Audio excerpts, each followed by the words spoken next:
where you come from, then you can know exactly where you want to go, right? If you know where you come from, then you know exactly who you are, and standing in who you are is very prominent and important in your life. So these are some of the things we're going to talk about in the aspect of where we come from, exactly knowing what part of everything that you have been participating in this world has been hidden from you in some of these things. So what we're going to do right now, we're just going to play a quick song real quick.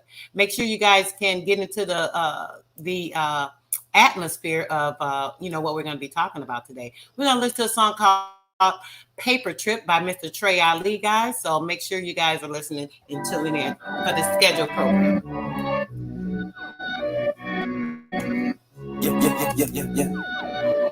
They say they tripping, they ain't paper tripping. So bitch, I'm non-existent. I ain't never signed no contract with no business. Niggas quick to say with it ain't how they baby. Post make the grade, put me fools. A billion pictures of the beta trying to say they you. This is that outside play, that's on our rule. This ain't the book of old plays, it's that out of rule. Generation, they get mad at you. Quick to hop and slay, they had basses too. 65 Johnson took his slave to court. Black slave basses was majority took him to court. Quick to hop, color, even had the cop chain box your body in case you didn't know you want to fall in the check they throw with me. I need big paper, big paper, secret papers, I'm escaping. How the fuck up with the business paper tripping, cause paper's tripping now, paper tripping about the paper. Big paper, honey paper, big secret papers, I'm escaping. How the fuck up in the business paper tripping, cause it's tripping now, paper tripping now. I made a point out he's on the vaccination. You're bringing the medication. My body, my choice when the mission statement. Body has no choice to population. Gain a function, research, administration, through the teachers. They trapping through the future. That every family can't even comprehend. Controversy, bring it, link it, just another to break down. Portion, legends to a corporation. Highway, show, depends on your participation. I'm gonna go for it. Scary with no contemplation. Dip hold on creeping like this the first one in the day. Ready, took them on down, so rest in peace. I'm quiet, but this shit happened to me. Ready, took them on down, so long, gone, rest in quiet for this shit that shit had me. I need paper, big paper, big papers, secret papers. How the fuck up with how to in the business, paper tripping now, paper tripping about the paper, big paper, honey paper, big paper. Secret papers, I'm escaping. How the fuck in the business, paper tripping, cause this paper's tripping now, paper tripping up.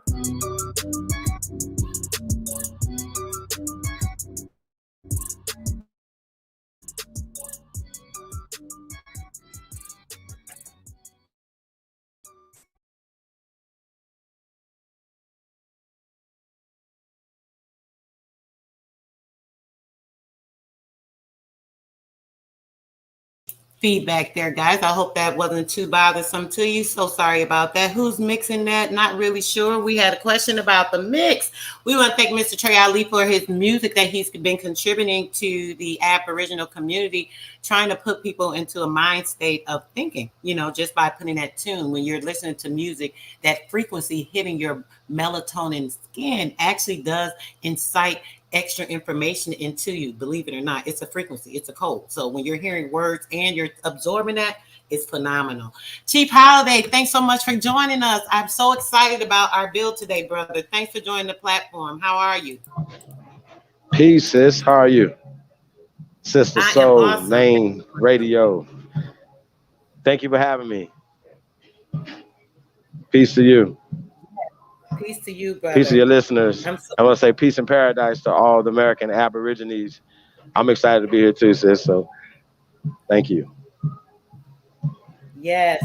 I want to hear a lot of this information is going to be new, Chief Holiday. I wanted to just express that, keeping in mind that I know this is like, none of this is new to you.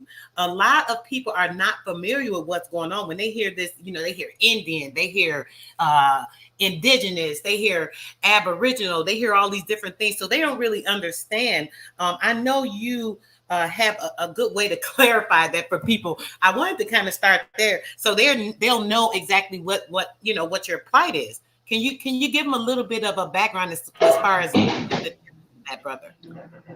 Uh, well, I say this: we're ancient people, right? And we predate a lot of the colonized words that is given to us, right? So a lot of us have fell in love and romanticized a lot of these terms that were given to us by these people, from black to Indian to Moor to African. You understand what I'm saying? So all we're saying is attach your name to something that's going to give you power, right? We all Americans, we all agree on that. But what we're saying is we're the first Americans, what we like to say Aborigine American, which is in the actual definition of American, right? The Aborigine of the copper colored people that they found when they got here, right? Us, our ancestors. And what we're saying is that we have the absolute evidence, the proof, irrefutable proof that we are the descendants of the people who gave civilization to the rest of the world. So that's our plight. And we're saying that the ancestors that woke up in us, and we're speaking from the ancestors. So the ancestors are speaking through us. So I want to say peace to you for the ancestors awakening of the youth system. So, televising the revolution. So we definitely appreciate it. Thank you, brother. I am doing my very small part and hoping to, like yourself, make sure people are coming to awareness of themselves. That's what's most important. Not believing what people tell you about yourself or can tell you about your ancestors, where you came from, and we got in tune with ourselves. So I know that's important, brother. I'm excited about this documentary and everything that you have. That you're going to put out there as a visual for everyone. Can you talk a little bit about that? Um, what we say that pictures. We got an echo. Oh, let me mute. I'm sorry. Go. They say pictures say they worth 1,000 words, right? And a lot of times our people are visual people. No matter what is written down, a lot of times what you see, what they put in film is what you associating with whatever. You know what I mean? Whatever that's been presented. So a lot of times we know that Hollywood for the past since Hollywood has been up 100 years has been putting out negative energy about us, and then basically what we're saying whitewashing history, right? And they put out images of what they're calling the Native Americans or the people who, you know what I'm saying? So what we're saying, we're setting the record straight by putting out our own imagery of as well as the science and the information, and packaging it up and putting it into this docu-series, or we call them the First Americans, which is the, the forbidden truths of the American Aborigines, right? And that's what this movie is about, is exposing that. So that's the first thing. So we say a picture's worth 1,000 words. So being able to expose people, because that's what brought me back home. You know what I'm saying? Because I didn't recognize myself in what they were portraying in Hollywood. I don't look like Iron Eyes Cody. I don't look like Tonto. I don't look like a lot of the people that a lot of us don't have never grew up with. We've never seen these people because they are tucked away on some reservations, or they just don't exist, right? But they exist in Hollywood. So we know that Hollywood has created these things or whatever. So for us, instead of crying about that, crying about the imagery that they putting out about ancient people, right? You know what I'm saying? We should be able to set the record straight and put out our own imagery as opposed to crying about it. So when I say that this movie should be um, the biggest blockbuster series on planet Earth, right? You know what I'm saying? Because this is about the American Aborigines who gave culture to the rest of the world. So, that would be my question to the world. Why isn't this being shared on everybody's platform? Why isn't this everywhere? Because this is the truth when we're talking about our ancestors here on this land and tapping into that energy, y'all. So that would be my answer to Empress. Yes, Chief. And when it comes to that, we're thinking about all these, like you said, the images. Man, we've gotten so many images over the years, so much that has conflicted us. And then when it comes to the stories, even as myself personally, I remember the Roots movie coming out and how that actually changed me and gave me this idea about this out of Africa slave theory. Before that, I'd never heard about being a slave. That was kind of weird when I think about that, brother. So when you think about these things in history, as you said, they'll put the picture or the image. I talk about this a lot. My audience is familiar with waveform on YouTube.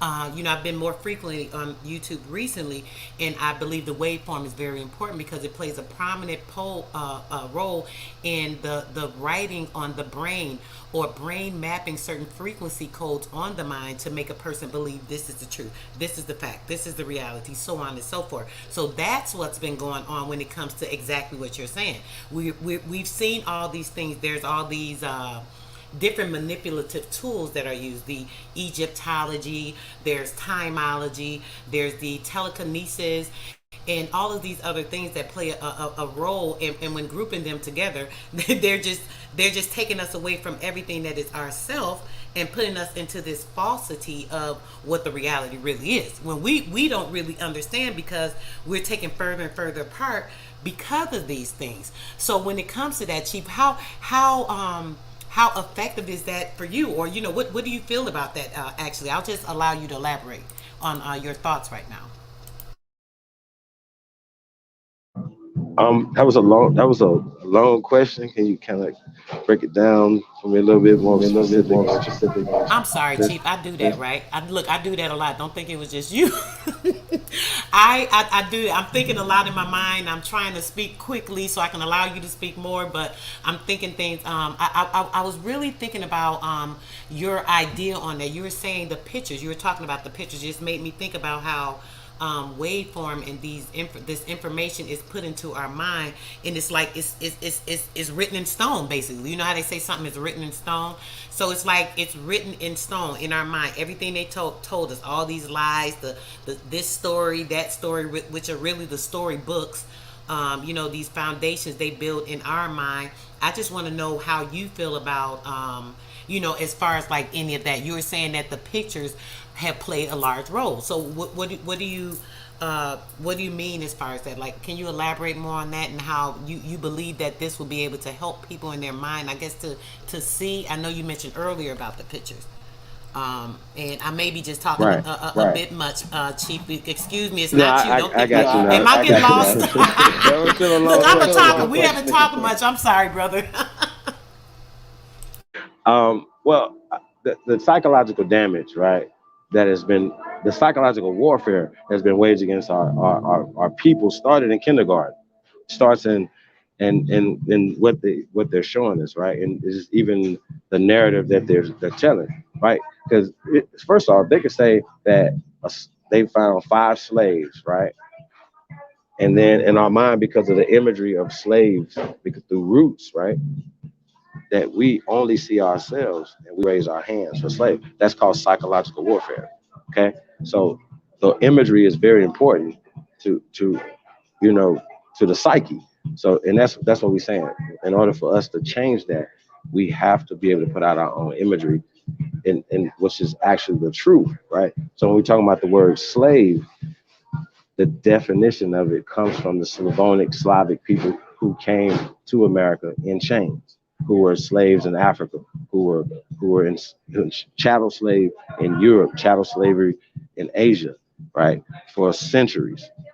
The word slave, it comes from their name. Okay, so if that story is never told and those imageries are never put out there, then like have you ever even heard of, sometimes you talking to people and they say, hey, only black people were slaves and white people were indentured servants? Well, these are just terminology. You understand my point? So being able to put a picture to the face, you know what I'm saying, to the name, you know what I'm saying, or to these, to be able to show, and like say one of the things that we're showing in this documentary are the murals that are painted inside the pyramids, right? Well, the dates and the things on these pyramids, right? And it's just the oral tradition of the people that say that they there, right? Well, they painted, their ancestors painted themselves on the walls in the pyramids, right? So just one of the things that needs to be shown, that for me brought me back home when they had me all the way over in Africa looking at pyramids. You understand what I'm saying? So being able to show this imagery here is very important, and to put our faces on it along with the science and archaeology, whatever, is very important. So that's why we're doing this. You know, that's why it's very important to be able to put to have our so-called anti-propaganda against their propaganda. giving that the real picture, then a person can look and see what makes sense to them, especially when it comes to connecting. Even when you think about some of the Catholics or the popes, you know, they go and they do this ritual or these prayers to these black goddesses and things of that nature. People don't hear about these different things, and it makes you wonder, like, why do they keep something secret or hidden? Obviously, because that's the part that's going to play on brainwashing us, because these are the secrets that they keep us from knowing, and most of the time the secrets are about us. That's the intriguing part. Generally or usually when there's some type of secret that they're holding, it's about this information, or this great information against us.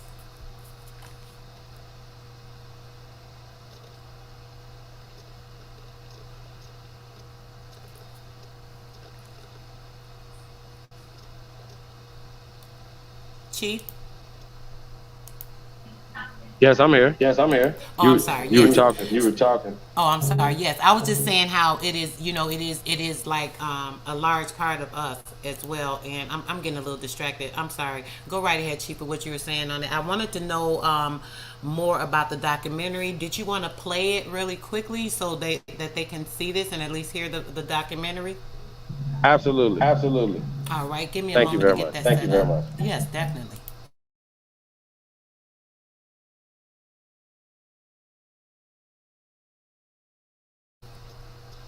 All right. I appreciate you, Chief. Give me a moment here to get that set up and get it set. I was actually, that's what I was trying to do a moment ago, and I got distracted talking to you. I apologize, Chief, if I sounded a little distracted, because I actually was. But so forgive my distractions. Here we go. So you guys won't be able to see the visual, but you will be able to hear the video.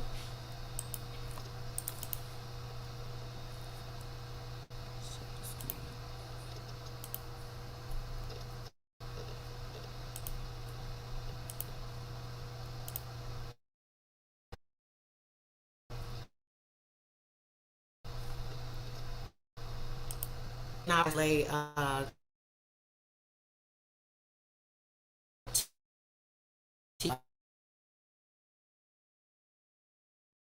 Yes.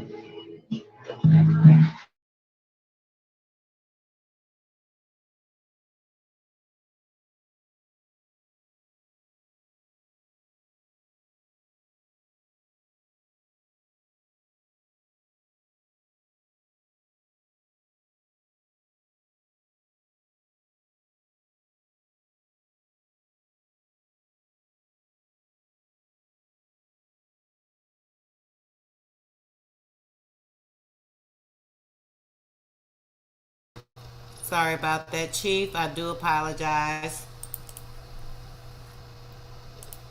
I'm generally not this Hey sis, unprofessional. you Chief, I'm you know generally not this unprofessional. no, Please it's all forgive good. me. It's live. I do not Hey know sis, what. it's all good. This live TV. But can you do me a favor? Mute the radio one because it's Yes. playing back the radio in the background. I don't know if they'll still be able to hear it in the Okay. radio. Shout out to the main radio. Shout out to main media. So that's what y'all hearing, y'all. Just one So that's what y'all hearing. That way we'll be able All to. right, give me a I don't second. have to mute when she's I'm talking. connected to That the way we'll be stream. able to. I don't have to mute when she's talking. All right. Sorry about this, Chief. Hey, happy 420, everybody. What you smoking on? Peace to the guys, man. Hey, man, it's real. It's live TV, man. Nobody else does this, man. So, peace to everybody, man. Getting live. It's real life going on over here. I want to say shout out to everybody, man, that support us, Getting man. everything going right now. We I want to say appreciate shout out the to Chief's everybody, man, time. that support us, man.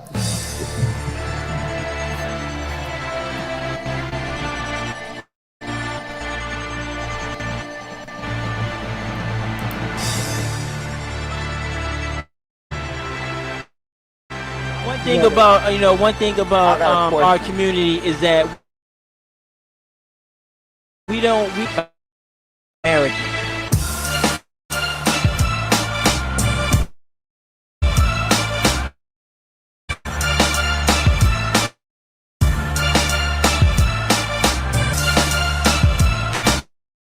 talking for the natives. Yeah. I like when it comes to talking about African Americans, I have no education with that. Period. I don't. I'm not even connecting to that no more because that's a system. The Negro is still languished in the corners of American society, finds himself in exile.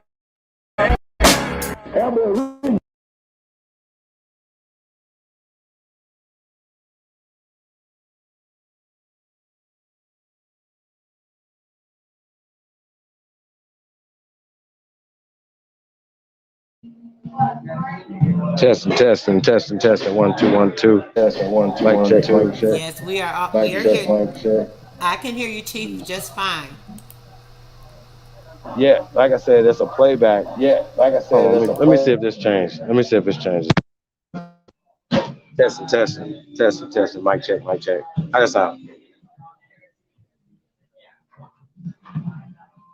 Mic check. To me, it's a slight echo, but it's not bad. Mic check. Can you guys hear it? Does it sound okay to you guys? Nah, yeah. Anybody No, in the it's chat? the Can you press playback. one if it's okay? It's the playback. I can go out and come back in, but I can guarantee it's the playback on the radio. Testing. Hey, we're gonna push through, y'all. That was the. You want to try and go come back in, brother? You think that may help, or Absolutely. you think it's just the stream? Okay. Okay. Nah, yeah, if you can play,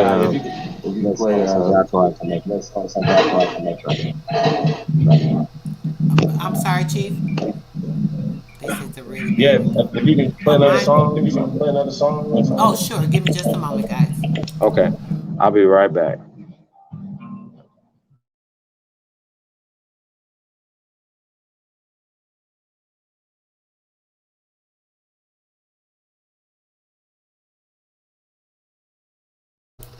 All right, guys, I'm going to get another song pulled up real quick. I do apologize for the delay. You know, sometimes there is some technical issues. We cannot help that. And you already know when you're about to put some good info. Now, I have issues with my Wi-Fi sometimes, as y'all know, right? But as far as all this nonsense, all this never is going on. This is like some BS.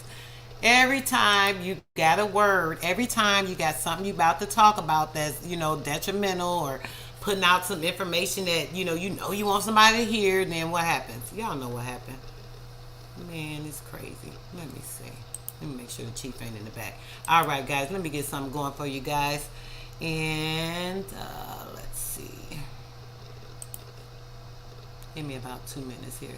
They done aggravated me. Always messing up stuff. Because I know it's something going on with the StreamYard doing that, because it makes no sense for it to be doing that. Like, literally, it should not be doing that.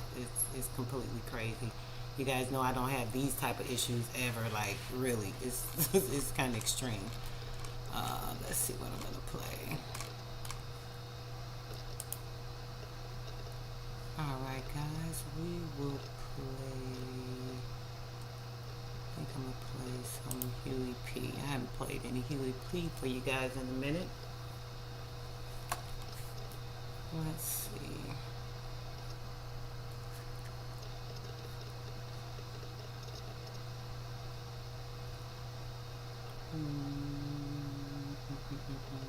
Man, it's another one I like. Reminds me of being indigenous and standing in yourself. Things of that nature. Alright, the Chief is back, guys. We may not even need to play anything because we already had enough interruptions. Let me pause this real quick, just in case. Alright, Chief.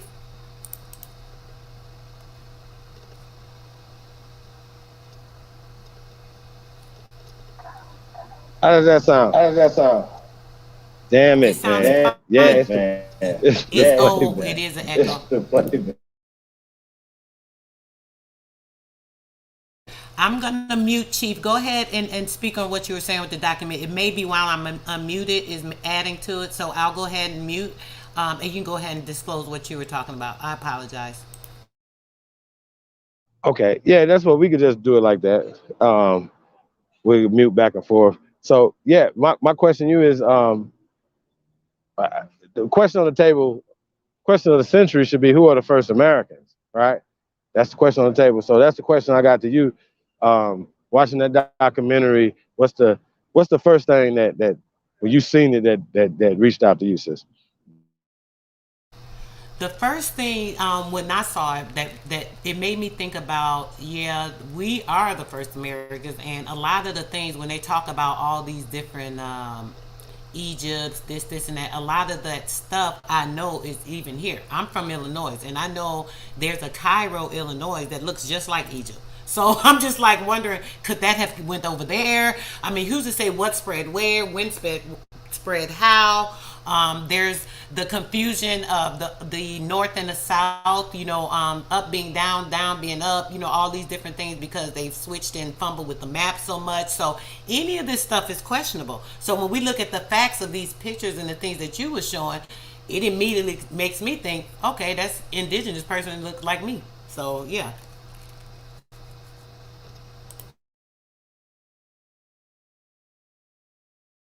Right. And like I said, picture said are worth 1,000 words, and being able to disseminate the imagery or whatever is something that they're refusing to do. You see what I'm saying? Because that's not a part of their caste system or part of the thing that they want to push a certain image in your mind, right? And I don't know if if you've been noticing a lot of people who will be classified as Native Americans are actually mad about us identifying, you know, let's say for instance those Olmec heads, right? So a lot of times they'll put their face up to the Olmec that's actually on the flyer, and that they just showed at the end, the guy that's in between Naya and Luzia, right? I've seen a lot of those people that would be called Native Americans or Mexicans or mestizos, right? We're gonna get back to that word tonight. Will put their face split screen to it, right? But what's crazy is about that situation, right? The ones that they put in the split screen next to that picture, they have similar or features that we would consider, for instance, bigger lips, thicker lips, bigger nose, broad nose, things of that nature, whatever, right? Like that Olmec that's on the picture, or that's in the picture, right? But it's an actual picture of an actual carving of our ancestors, right?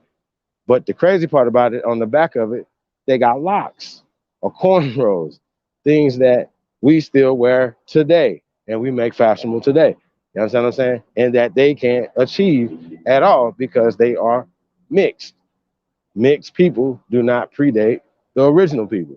We are the Aborigines, and that's why they're mad at us attaching ourselves to these bones in the ground, like Naya and Luzia, right? Which are the two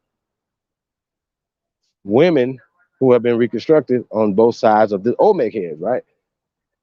They say, the scientists begrudgingly say, hey, these are Negro faces, they're Negro skulls, these are Negroes, right? They spent millions of dollars to tell us who we already know who we are because we attached ourselves to the murals, we attached ourselves to the architecture, we attached ourselves to our oral traditions, right? This movie is putting all that together. So we have attached ourselves to all these things that give us power here on this land, but they seem to be mad like we taking something away from them.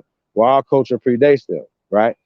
Also in that clip, there's a mural of ball playing, right? Well, we have uncovered in this community, in these teachings, ancient ball courts, 4 or 5 thousand years old, ancient, and depictions of us, carvings of us playing ball, right?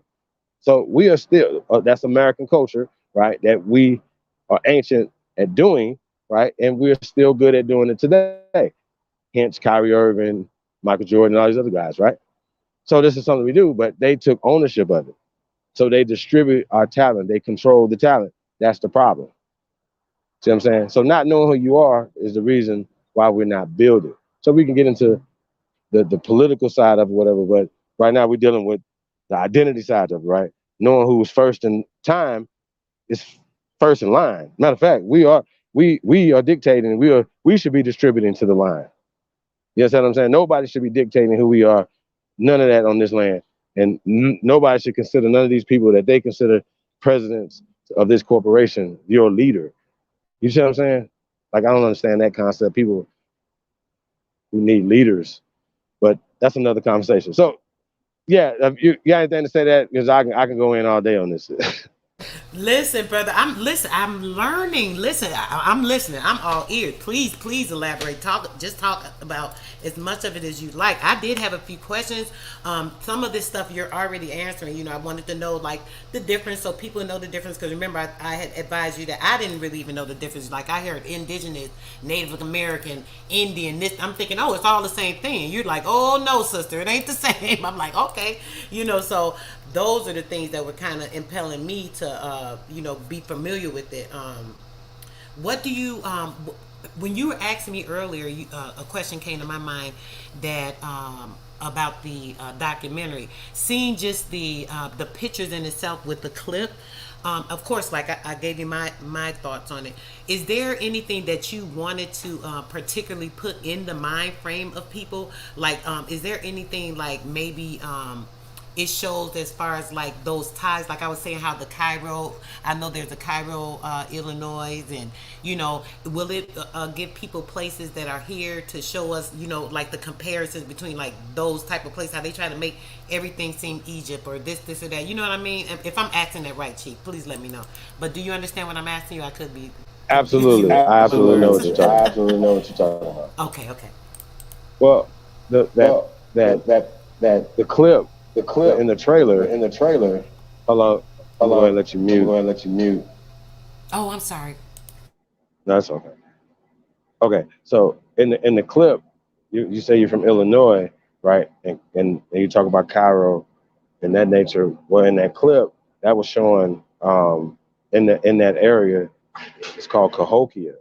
One of the pyramids that they showed, that's in the East St. Louis area, Southern Illinois, right? That's in that area. So that was what you were talking about. So once again, everything that was showed in that clip was from North America. That's in North America. Those pyramids I showed were in North America in that clip for a reason. You understand what I'm saying? So everything is strategically placed for a reason, whatever. If there's anything I need you to know, that you are the greatest, that you're the first. Nobody predates you, you know what I'm saying? So a lot of these pet names and stuff that they're giving you that you love so much are traps. So when we're talking about being indigenous, right? Once again, there's the UNDRIP, the United Nations Declaration of the Rights of Indigenous People. It excluded so-called African Americans. It does not even speak on the Aboriginals because they don't want us to know who the Aborigines is. They try to bury that word, right? So the word indigenous, just like Native American, just like a lot of other terms, are social constructs by these people who exclude us from it and include other people in it. So we're not included in a lot of the indigenous talks. Like right now, it's Indigenous People Day, right? But they're not talking about so-called Black people being indigenous. They're talking about them. This is a clear, what I want to say, clear act of social warfare. You understand what I'm saying? Political warfare. And it turns into economic warfare. Go ahead, sis. Before I forget, I was gonna say, so those pictures, real quick, I thought those were pictures from like Mexico, the what do you call it, the Aztec pictures or what have you.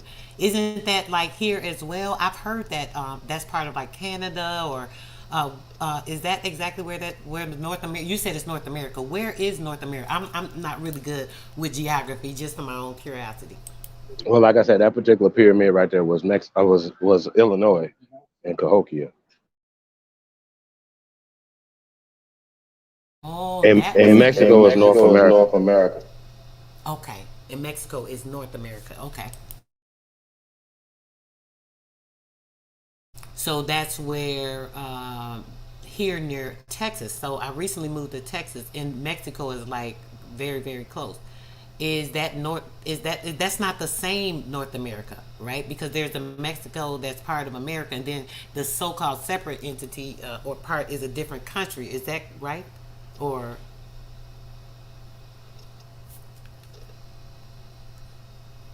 Well, Texas is a part of North America, just like Mexico is a part of North America. You understand what I'm saying? North, Central, and South America, and they can join an island. so why do they say this is down south then?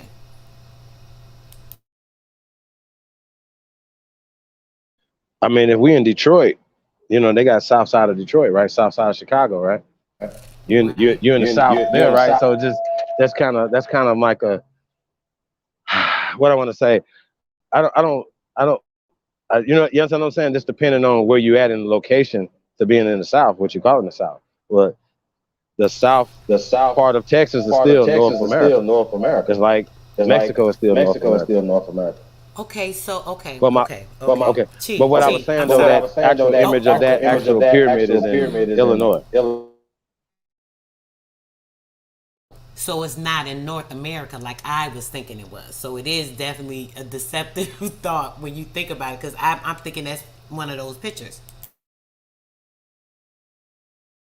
Well, and that's why we showing the clips and putting this imagery out there so we can set the record straight. You see what I'm saying? And be able to, like I said, that's just a commercial trailer, so people can say, oh, what is this, and maybe be interested in what Waka Flocka is saying. Maybe be interested in some of these murals and stuff. Then we'll be able to break it down a little bit more in a docu-series. So keep in mind, this is going to be a docu-series, so it's going to be a series of these things, of a lot of compilations of a lot of the work from a lot of the greats, like the Thompsonist one, Aboriginal Power, Jaguar Olmec, the original Copper Empress Holber is going to be in the film.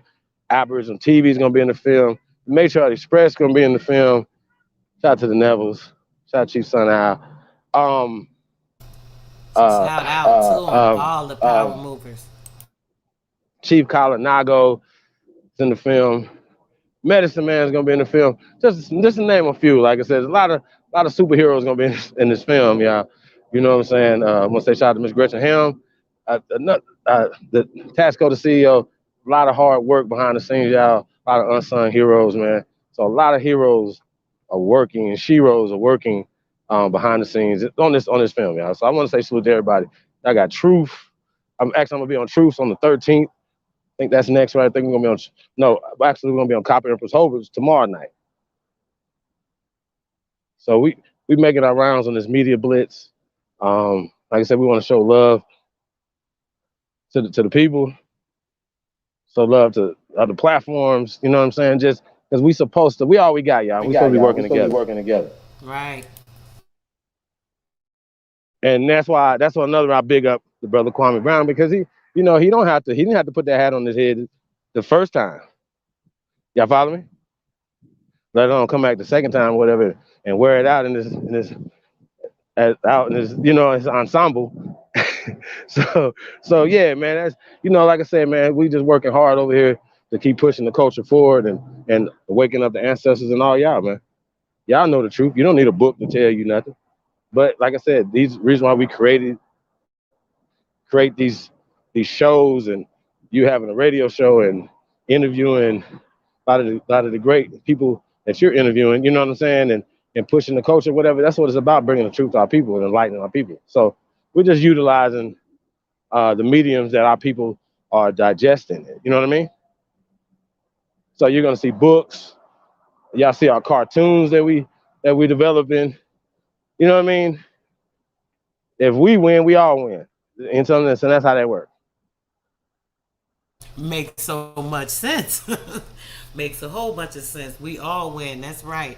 So doing that, so you said you guys are working on books and some cartoons for the kids, and just making sure there's going to be a lot of Aboriginal information for the children to even link to. That's a very, very good thing. Like you said, the children have been, earlier you mentioned, for anyone that didn't hear about the children being indoctrinated since preschool, blah, blah, blah. So when it comes to that, trying to get the kids, when they're younger, and putting this particular information, the reverse of what we've been getting, is going to have them with a larger head start than we have.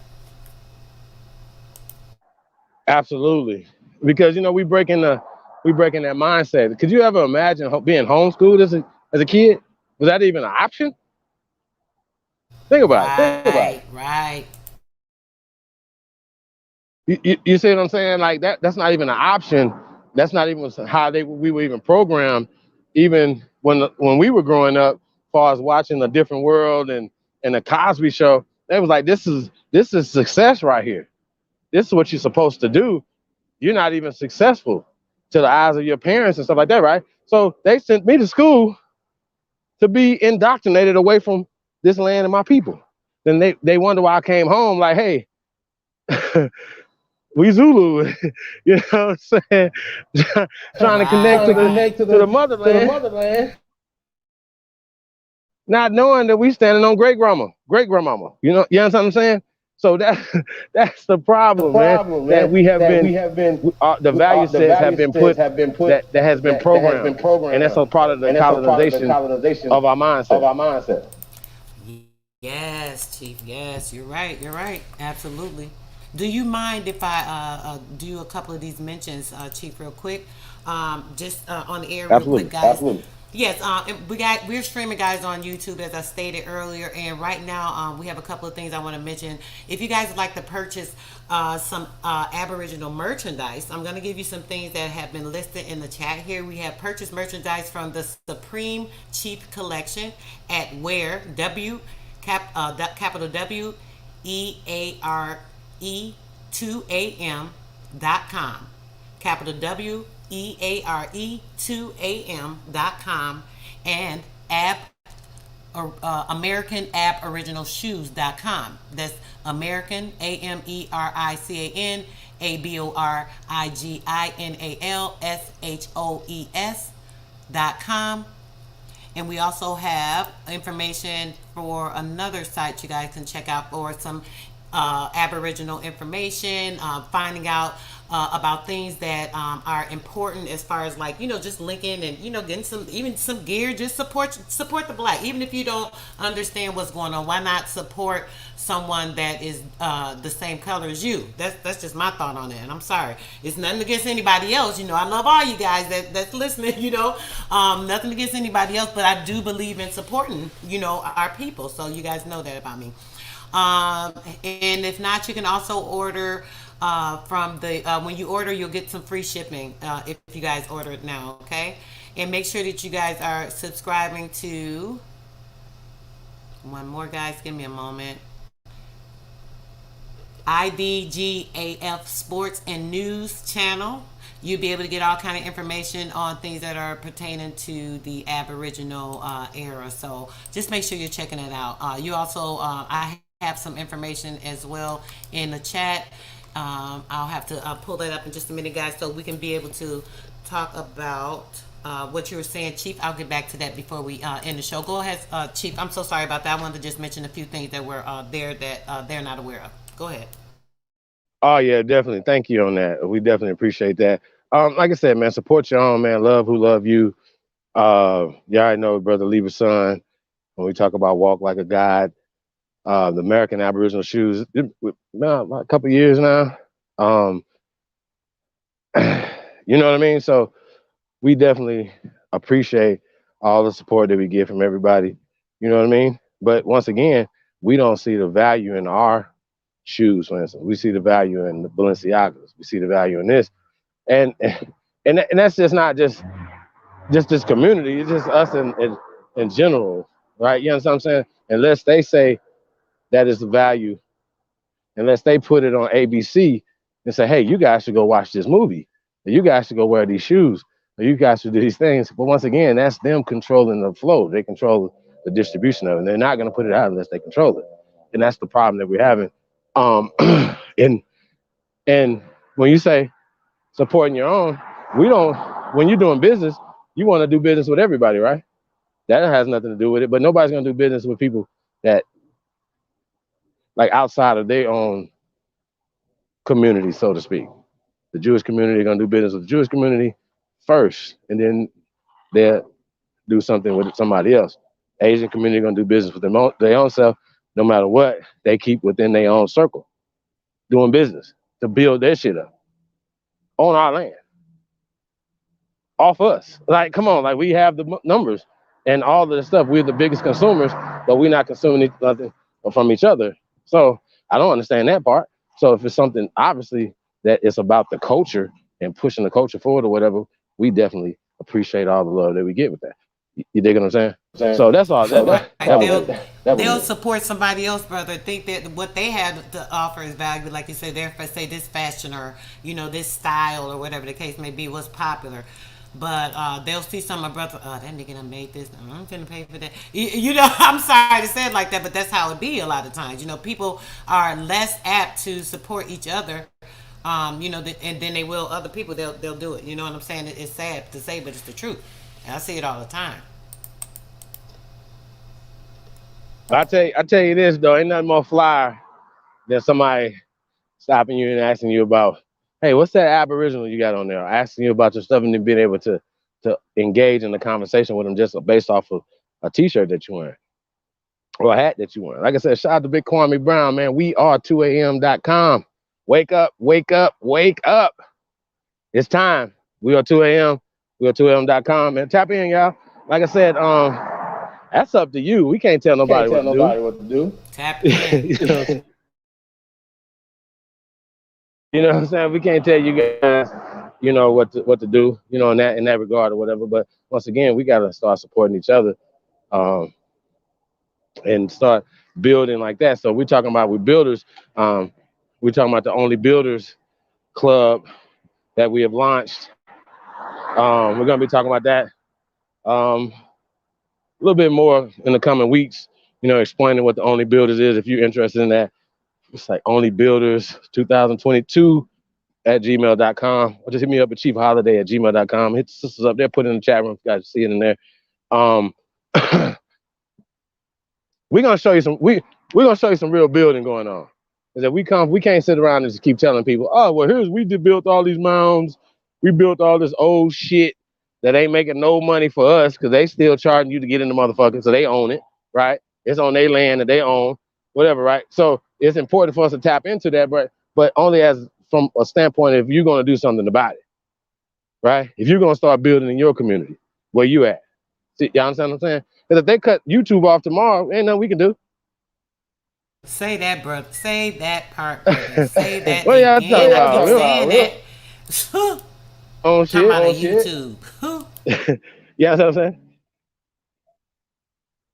Right. We say the wrong thing right now, they can cut it off. So I mean, that's the censorship and everything else or whatever. So building with builders, man. So that's what we're doing at Only Builders, y'all. So tap in. I don't give a fuck. Sports, news, and entertainment.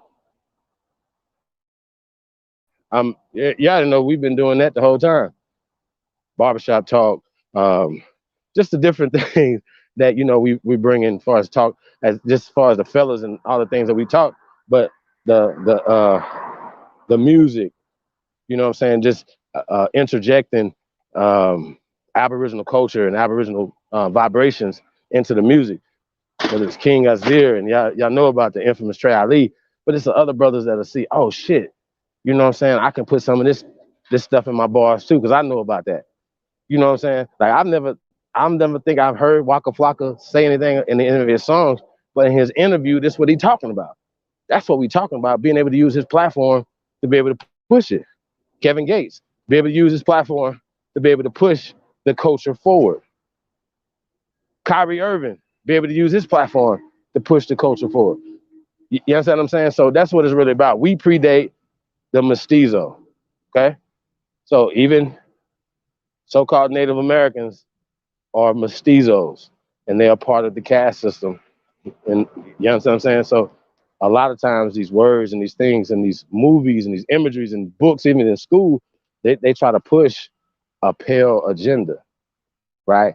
Which is attached to the biblical agenda, which is attached to the curses. So if you believe in that, then you believe that you're cursed because you're dark skinned because of the curse of Deuteronomy and all that other shit. So all this is what this is attached to. And the darker people around the planet believe this in some type of form, whether it's Hinduism, Islamicism, or whatever, but you believe it based off of what they oppressed your mind with. So, and this is colonization, period. So this is the importance of this movie and pushing this culture forward too, y'all. Sharing, liking, sharing, and building with the builders. So like I said, it's Only Builders over here, y'all. We support everything else, man. Support the real, y'all.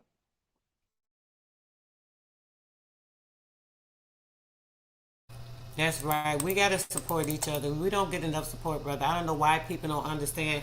The more you support someone else, the stronger that they are, then they're going to be more apt to be able to support you when you need it. You know, it's real sad.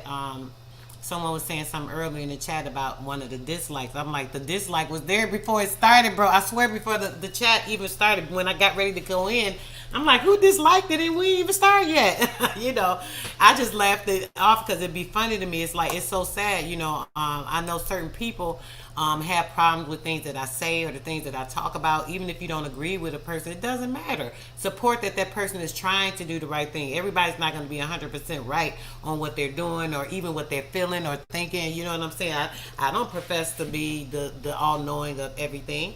You know, I might be mistaken in some of my thoughts or some of the things I talk about, but I'm going from my own perspective. But that's in the matter of supporting people. You have to support people where they're at. Maybe you give them the support, they can get stronger versus going in a negative aspect. You know, people just they don't know where to put their energy. That's the whole problem, brother. They don't know where to put their energy, where to set it. Shit, that's what I see. That's a fact. So speaking of Waka Flocka and any of the other entertainers, um, like we know that the people who distribute their entertainment, so we kind of understand why they're being hamstrung. You know what I'm saying? So I think that we got to understand that too.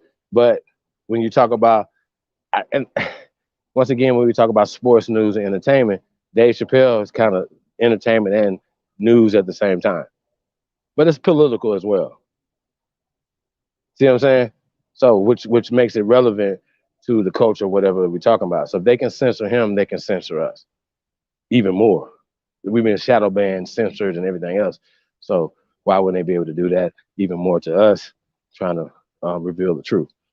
You understand what I'm saying, sis? Exactly. Exactly. That way they don't, they don't want one person to wake up from, even if it's 1,000 people listening, and one person wake up, that's just one too dang many. You know, they just they don't want it because the more people wake up to knowing it, just it casts all of their lies to the light. You know, you can't keep lying about stuff when people seeing things right in their face. You can't lie about something that I'm looking right at and it's right there. I can go to this place and I can see this. I can go here. I mean, even when it comes to like the Grand Canyon, all these different places that they have closed off. Who are y'all to close something off and say, "Oh, this state property or whatever"? Why y'all closing it off? What are y'all hiding that we already know is there? I mean, just stupid.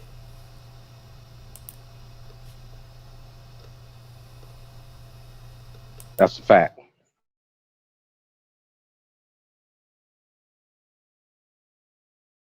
You have any more questions from the trailers?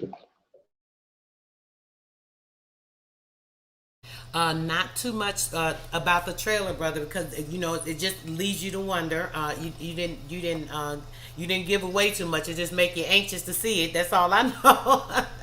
I know you said there's a clip. You said you're gonna do a sneak clip sometime in November. Can you tell us about that? What date that is, just real quick.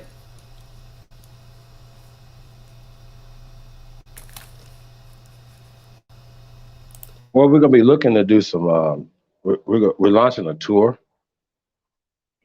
so we want to do like some red carpets, some sneak peeks, things of that nature, whatever. So we can stay to that schedule. Um, you know what I'm saying? As far as the release of the film, so just to keep it real with everybody, you understand what I'm saying? That's the timetable that we have in place right now is the release date for Christmas. So to be able to Black Friday do some sneak peeks or some viewings in different places. So that's what that's about. When we're talking about the sneak peek and that and the trailer says. Okay, okay. So, do you have any? What's the best way for a person to see the movie when it comes out? Will it be at a theater? Will it be online? Will you have to purchase it? Will it be an online purchase for like a live debut? How are you going to be doing that, brother? Right now we're going direct to consumer, so you'll be able to just get it directly from us. We believe in ownership. So for us to be able to cut out the middleman, Rest in Paradise is a great Nipsey Hussle. When we talk about cutting out the middleman, why do we need anybody between us and our consumers, our people, censoring it, short stopping it, stealing from us, controlling it, and owning it? So that's the key thing, to be able to have our own platforms, to be able to, for people to be able to come directly to us. So we didn't need a middleman for anything else to be doing. So why do we need a middleman for it to be able to release our films? See what I'm saying? Or release our clothes, or our shoes, or our books, or our intellectual properties. Why do we need anybody interfering in Aboriginal business? And so that's the concept of this film. Be able to show success, basically being an independent, free man or woman. So that's kind of what this concept is. Okay, so great. So what would so they'll reach out to you? Would that be via email, Chief, or one of the websites that we've showed earlier or mentioned earlier? Absolutely. It'll be a link that we'll just click right on it and go right to it. So we'll be able to. It'll be very accessible. Like I said, we're gonna be doing a lot of marketing prior to the film. We'll be ramping up more marketing. You guys are gonna see this everywhere. But after the film come out, we're gonna be obviously still touring, still pushing the film, pushing the concept, while we creating the context, the content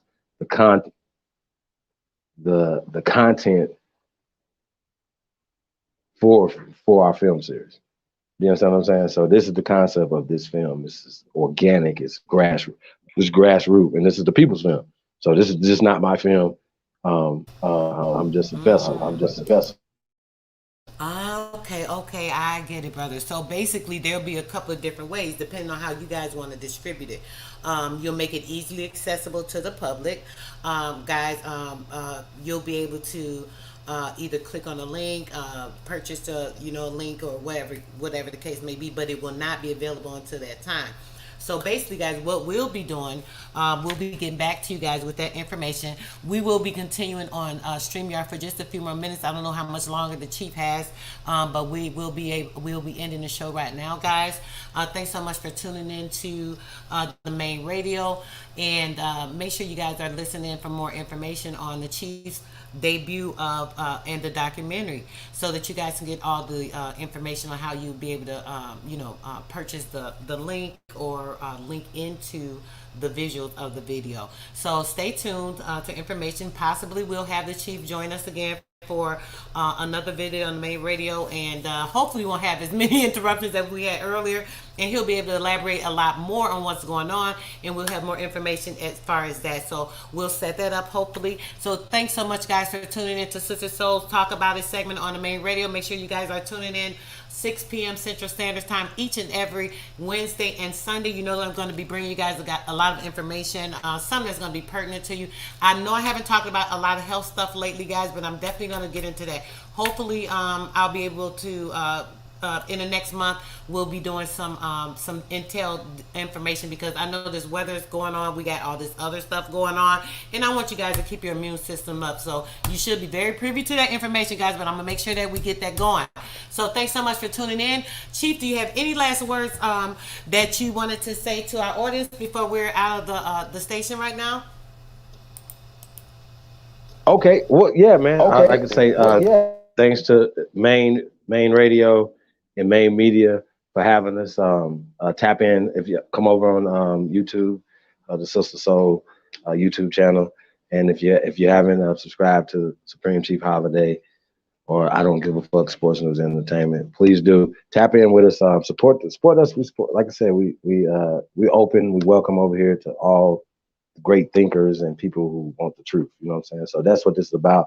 This is a labor of love. This is not, like I said, this is not this is just basically a categories of putting something together for us, because we cannot go to History Channel or anything else to be able to see content that's for us. You know what I'm saying? That's created by us, and that's putting the right narrative out. So that's the concept. Because they can show it to you, but they'd be like, "Oh yeah, with this right here," but we don't know what happened to the people. What do you mean? See what I'm saying? We are still here. We know these are Negro people here, but their DNA is similar to Native Americans. So all this game and all this stuff that they're talking about is all to put you to sleep or keep you asleep. You know what I'm saying? So we saying wake up. We saying wake up. Wake the hell up. The fuck. If I can't leave you nothing, you are the first. You are the greatest of all time. That's why I go by the Billy Goat, the greatest of all time. That's why I call myself the greatest of all time, because I am representing the greatest people of all time. Period. If you don't understand that, respect it or check it. If I don't leave you nothing else, know that. So peace to the main radio. We appreciate you guys having us on.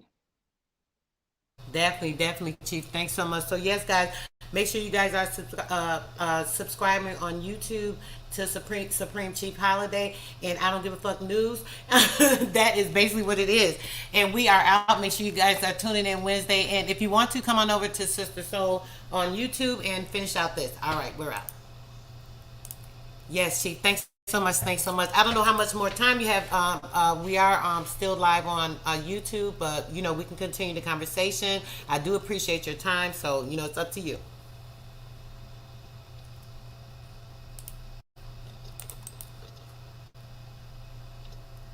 Yeah, I got time.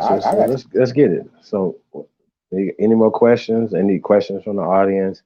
I'm all open. Like I said, we just here to speak the truth. You know what I'm saying? So let the information flow. Yes. All right. Anybody have any questions? You guys have any questions for the Chief? I can ask them real quick. Anybody, put it in the chat. And, he said he's open today. He got a little more time. He's not jumping off. And, we can chat a little bit more, guys. I know I am interested in everything. It seems like the echo is gone now that I closed out my platform. It may have been coming from that. Test. Yeah, it sounds a lot better now. Oh, you still? Yeah, it sounds a little better for you. Probably. Do you have it playing on your computer in the background? No, it's not playing. I was earlier when I played the commercial for your documentary, but I clicked it out. I don't know why it's still doing that. So let me double check something here. Actually, all is well. Yeah. Actually, check the echo thing that's on the audio here. Okay, let me mute. Go ahead, Chief. What you were saying? I'm sorry, I'm a mute. Yeah. Like I said, a genealogy, tracing your I like to call it your roots, your family tree. You know what I'm saying? Your roots and your family tree is deeper than paperwork. So at some point, paperwork is gonna be changed or altered. You know what I'm saying? So a lot of times we cannot allow these people to even to, like, say, if some of us have African American on your birth certificate, that's it. That's all. You have black on your birth certificate, whatever. That's it. So just because these people are naming you doesn't mean that you have to answer to the name. Yes, you know what I'm saying, sis? Or be controlled by these names, and they're using these names and these constructs for power. And so right. that's another thing that we can talk about. We can talk about how black is using the social construct against us. And so our people use black as a religion. So just be able to touch on that or whatever, even as far as the indigenous side of it, that's all a part of it as well. You know what I'm saying? Absolutely, brother. Definitely. Is that better? Is the echo? I kind of did something. I want to make sure and try and get the noise out of it. It seems like it's a little clearer now. Testing. Yeah, we good. Oh, okay. No, we good. Okay. Perfect. Cool. I did that earlier. I'm upset, but no, that's okay. It happens.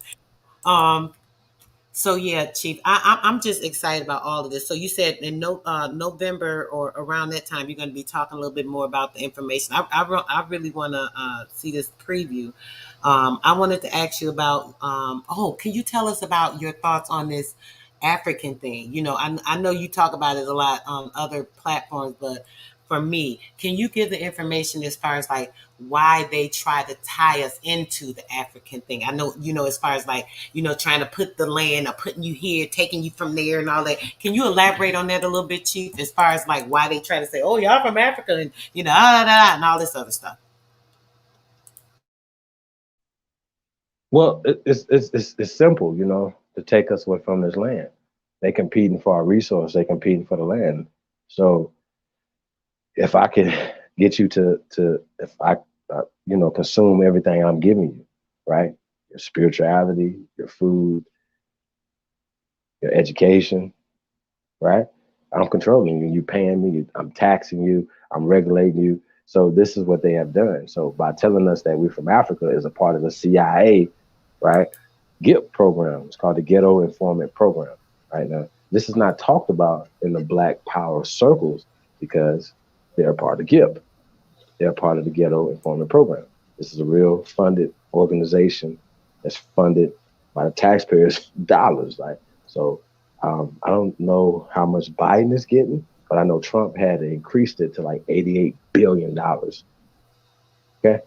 This is an annual budget that to push or to control what they're calling the Black community. So when they talk about COINTELPRO, it's like a lot of these times these guys tell you about the FBI and did all this other stuff, but what they're not in the Black Panther should be whatever, right? But damn, they had like 60 something members of the Black Panthers were informants for the FBI, right? They used That's to, a they used theory to I say, have, right? Oh, I'm sorry. but think about this for a second. You can find footage of them saying that they just even back in the mindset back in the days that the FBI was who you went to get help, right? From the crooked police. So they didn't look at the FBI in those days as being crooked. You understand what I'm saying? So a lot of times our people were working with the FBI, right? Remember, through these organizations, through these churches or whatever, they were already funded and created by the FBI. It's called the Ghetto Informant Program. So all this happened long before the so-called civil rights era. So to push Black studies and Black studies turned into African studies, it's literally funded by the CIA, literally still to this day. So And and then now they use national security as a guise to continue to keep pushing this program, the Ghetto Informant Program, on our people.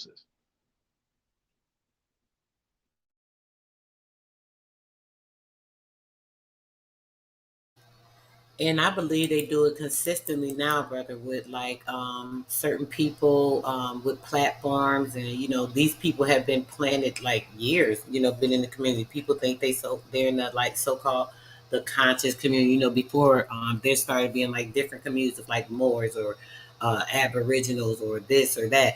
Everything was locked together. Kind of, it was just a conscious community, right? So I believe that these people are plants. A lot of these people are plants, like in the system, to make the true lights, the ones that want us to be informed, the ones that really want us to know the truth, or that try to help others come out of the darkness in their mind. You know what I'm saying? They want these people to be there to cast these errors and issues and stuff. That's what pees me off. I'm like, they call it, oh, the haters or the this and that. They not haters. They doing their damn job. They plants. Even if you don't like the information, you don't like what's going on, see yourself. Go.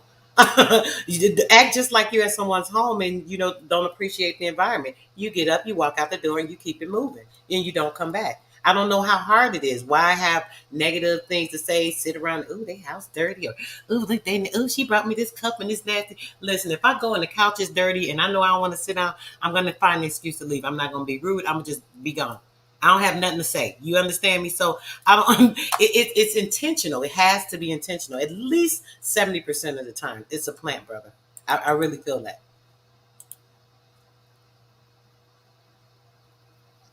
I mean, of course, there's a plan, but once again, all these verbs, words, and I mean, everything that people are attaching themselves to. I wonder why so many people are opposed to being Aborigine. It's not like we're excluding even people that would consider themselves indigenous, right?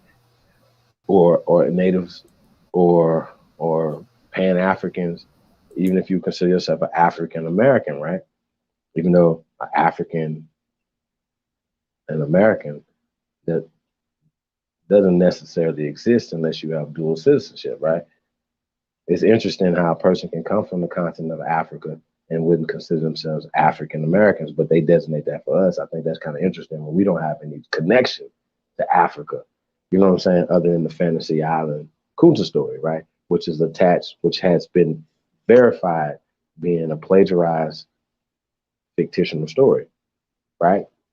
But they still funded it and they still pushed it on our people, right? So we would like this film to replace this film series, right? Every Christmas to replace, right? The family can sit around the holidays and stuff. And every holiday we have a film series coming out or part of this film series that can teach our people real history about themselves and connect us and let everybody know, and not just us, everybody know who were the first Americans. So that's the importance of this fucking film. So I don't think other people understand this. They spend millions of dollars to tell you you're black, tell you that you're from Africa, when none of us can trace ourselves back to that, right? So Dr. Henry Louis Gates Jr., who I call the leading slave catcher, right? Even he would admit begrudgingly that it's hard while he's tracing people's lineage back through genealogical paperwork, not through spit, through documentation, he's hard pressed to connect any African Americans to slavery or Africa. This is his quote, not mine. This is what he says. So when they're doing these things, or what a lot of times they're just looking at documentation. Oh, you see black right there. Oh, black meant slave.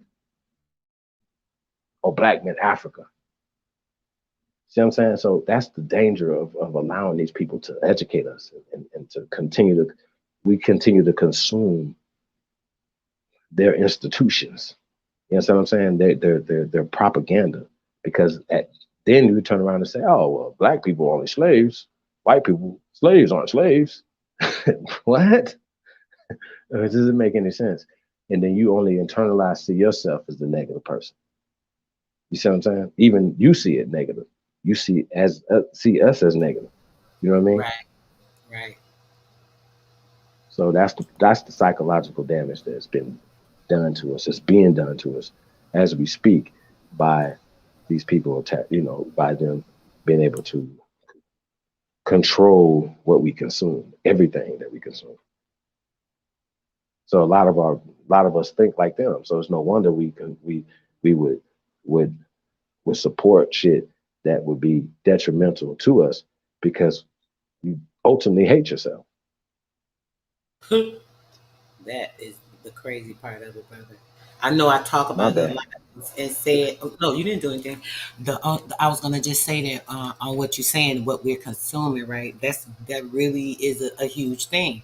That waveform that I talk about a lot, it has to do with all that. That's all our entertainment, all of our senses, everything we're pulling in. So a lot of this stuff we already don't have the control over. We can't control the water, we can't control the air, we can't control most of the times our environment we're in unless we have total control of it. So we are a part of that and we're shape shifted or formed into that reality of what that is. So that ends up what happens to the person's brain because all of these pictures and things they're seeing and what they're hearing and what they're tasting and what they're eating and what they're seeing, everything is just coming on a person consistently. So why not?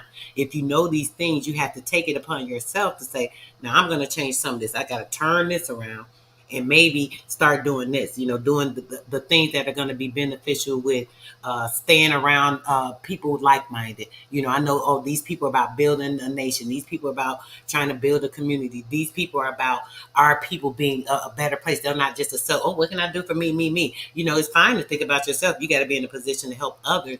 But at the same time, you're better amongst building, even if it's your community, a small community of your family, not just being, centered on certain things or whatever. So we have to really focus on pulling in this information. Like you said, the pictorials in your documentary, I think is going to be profound because that's used, in jogging people's mind, period. So, just being able to take those visuals in is going to be very pertinent in hoping to restructure is what I see from those pictures. I'm a strong believer of the pictures. So restructuring a person's mind so that they can see these things and, you know, hearing this information, like you said, even the cartoons starting to implement these things into the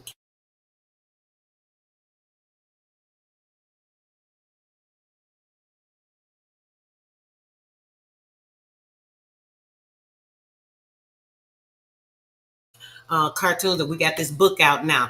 Get this for your kids. Yeah, we need to make sure we're supporting these things, not only for supporting the ones that are trying to help us in our families or our environments be in the right mental space, but actually supporting our families and getting them in the right mental space by taking in this information. So all this stuff is very, very, very pertinent.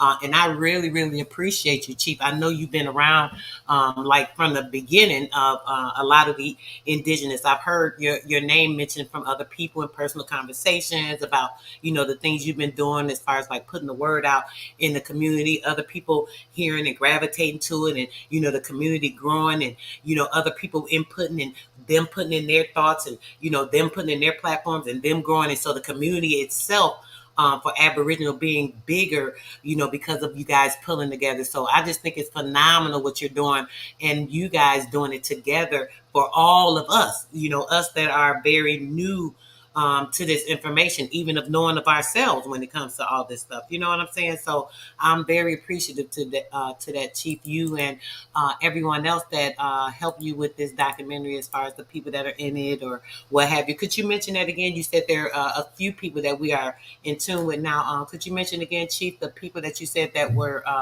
as well? Oh yeah. I just want to shout out the CEO, Tasco, the CEO of 2 a.m.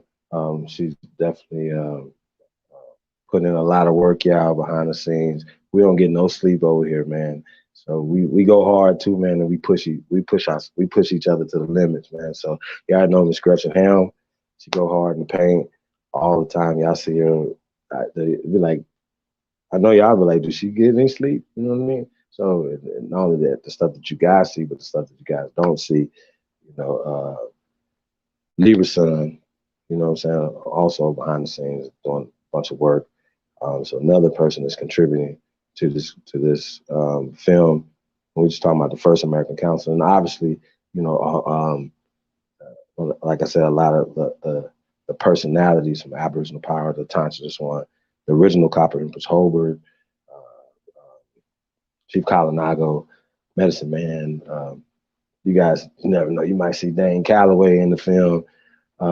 Obviously myself, Aboriginal TV. Who else gonna be in this film, man? A lot of brothers and sisters, Creek Running Water, contributing to as well to the platform, to the film, to everything. Nonetheless, and I definitely cannot forget Black Lotus Civilization, Black Lotus Television. You know, definitely all the work that this brother's doing behind the scenes, and he's live right now. You know what I'm saying? And the things that he do, you know what I'm saying? It's just like I said, it's next level, man. So it's a lot of other brothers and sisters that are part of the making of this film. You know what I'm saying? And just the making of this community, just in general. You got Ty Data, the cyborg. A lot of people don't see him around anymore. He's doing politics now and built his own network, Universal Media. You know what I'm saying? He said, man, we're gonna get away from YouTube. So shout out to Ty Data. You know what I'm saying? It's a lot of people that are not even around anymore. They might just be watching that contributing to building this film, building this community. You know what I'm saying? So I just want to say shout out to everybody, man. We definitely appreciate you. If I didn't mention your names, pardon the body, not the heart. Like I said, man, we here, man. So we're going hard right now. So that's kind of, I hope I answered the question. Yes, definitely, Chief. Did anybody have any other questions for the Chief? Did you want to open the panel up for anybody to come up and ask any questions, Chief? Or, did you want to just elaborate a little bit more on what you're doing? Okay, I'll put the invite out real quick. Thank you guys so much for tuning in and getting this information. You know, this this film about to be lit. When I say lit, yeah. You're part of the movie right now, sis. You're part of the movie right now. I know that's right. I know that's right, brother. My spirit was there from the beginning. That's right. That's right. I So love it. I would definitely like to mention you as well. I mean, you got a lot of newcomers, like I said, Truth, 111, Yeah. American Heiress, uh, got Janice coming through with her energy and her information, and you know what I'm saying, and you know she's coming from the entertainment sector as well. So being able, you know, and she's put out a documentary. I don't know if you guys remember Who Stole the Cookies 1 and 2. So that's a documentary. These things or whatever, all these things are for us to be able to disseminate the information. Now, remember, this is a series, but also we got Cultural Freedom coming with our brother Atansi's one. So just another film and things that we are bringing to push this culture forward and to expose the truth. So we're talking about cultural freedom. We're talking about forbidden truths and of the first American, and then any other films that will be sparked from this. You know what I'm saying? Because guess what? You got somebody like Tariq Nasheed that's about to put out a film on the runaway slaves, aka the Seminoles. You know what I'm saying? And we understand the word spells and the things that have happened to this particular word. And we might have to get into that too tonight. I wanted to speak on that because I think this is very important. If people are making these type of films, that they understand the actual true history and the etymology of the words. Now, a lot of times these guys know these things, but they still are pushing another agenda to push the energy away from the real shit. You know what I'm saying? As well as to be able to absorb the energy out the room. So we gotta not fall for GIP. You gotta be able to recognize who's a part of the Ghetto Informant program. That's all I'm saying. Definitely, definitely. And with a lot of this, I believe that a lot of the younger people being more aware and getting this information, like even with you having Waka Flocka in there, you know, it brings awareness to the younger people, just like the young guy Trey Ali, and I can't think of a lot of names off the top of my head, but there are a lot of young gentlemen that are putting out, you know, information through the music and stuff, and how important I think that music is when it comes to edifying a person's mind and soul, you know, giving them that information.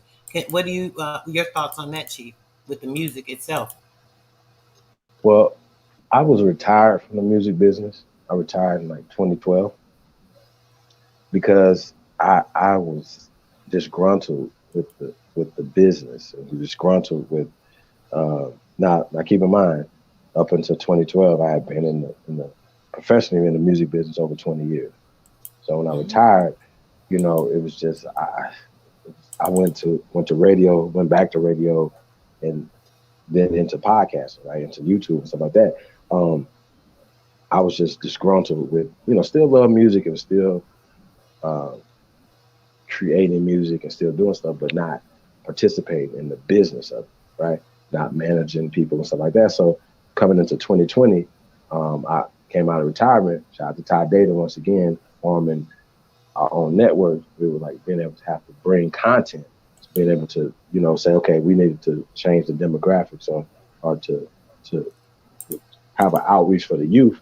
What is the vehicle that we could use to touch the youth? So they got me back into doing music, right? So I came out of retirement, after doing music or whatever. As soon as I came out of retirement, a couple of people started calling me and say, hey, need a manager, blah, blah, blah. You know what I'm saying? I want you to produce these things or whatever. Because once again, I'm a multi-platinum.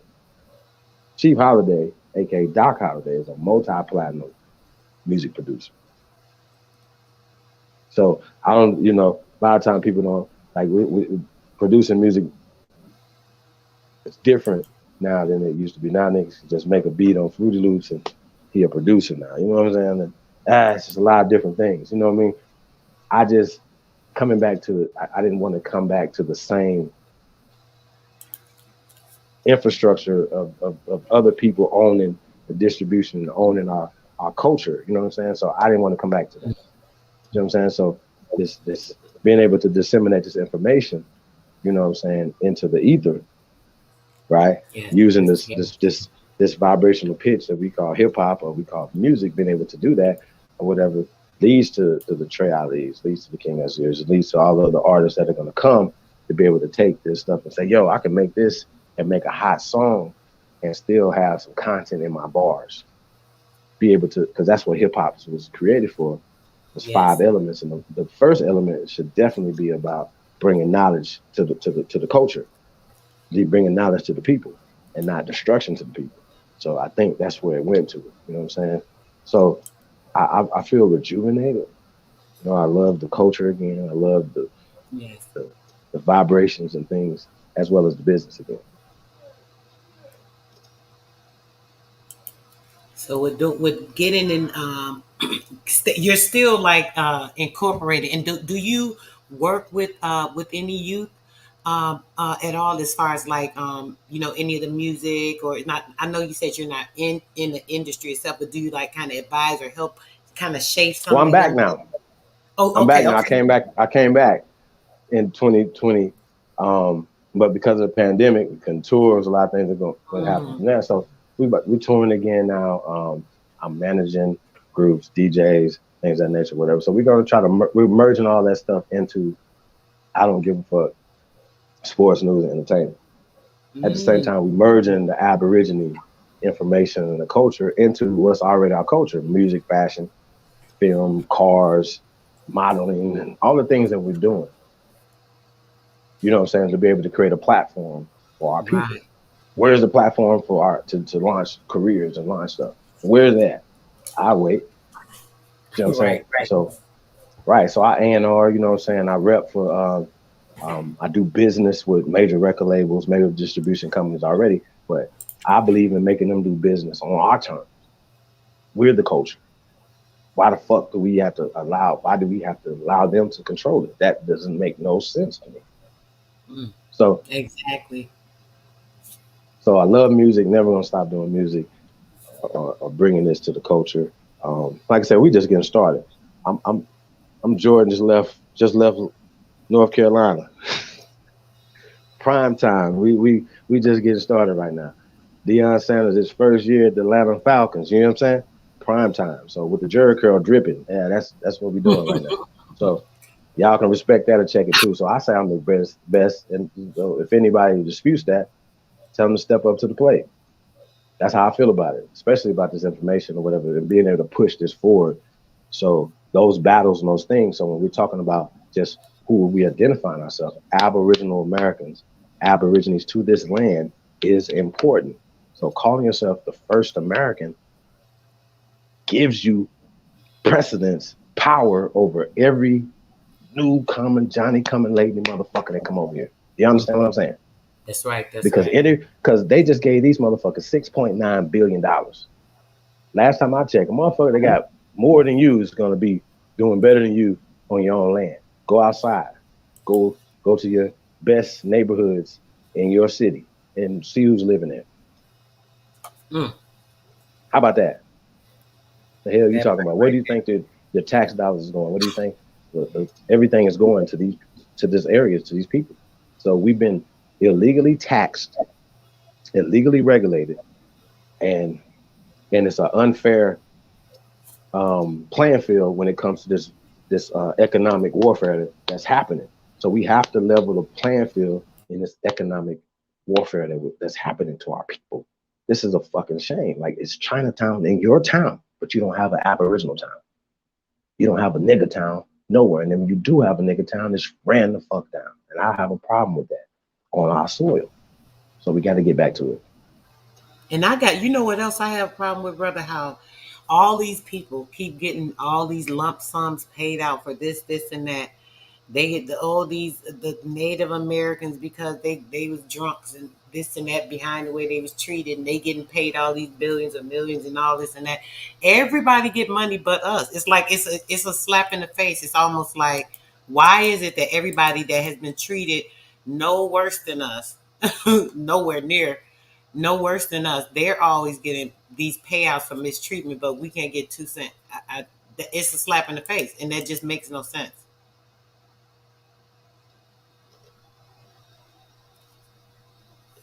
Yeah, I mean, like I said, some people love pushing pain on it, you know, and generational curses to the next people, to the next generation. That's those, as opposed to leaving solutions. So when we're talking solutions, there's practical solutions. People have came and told us the solutions, but because you know, okay, perfect example. Like I fucks with Dr. Amos Wilson, Blueprint for Black America. I'm smart enough to understand that I could just change black, right? But because that never went too far.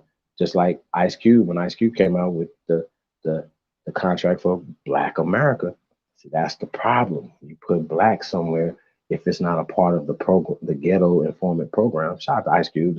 Let us know that he's not a member of the Ghetto Informant Program, right? Salute. Because if he was, they would have funded him. They would have backed it. They would be pushing niggas, herding niggas to it. But instead, they herded niggas to George Soros and their agenda. And I think that that's a problem. You know what I'm saying?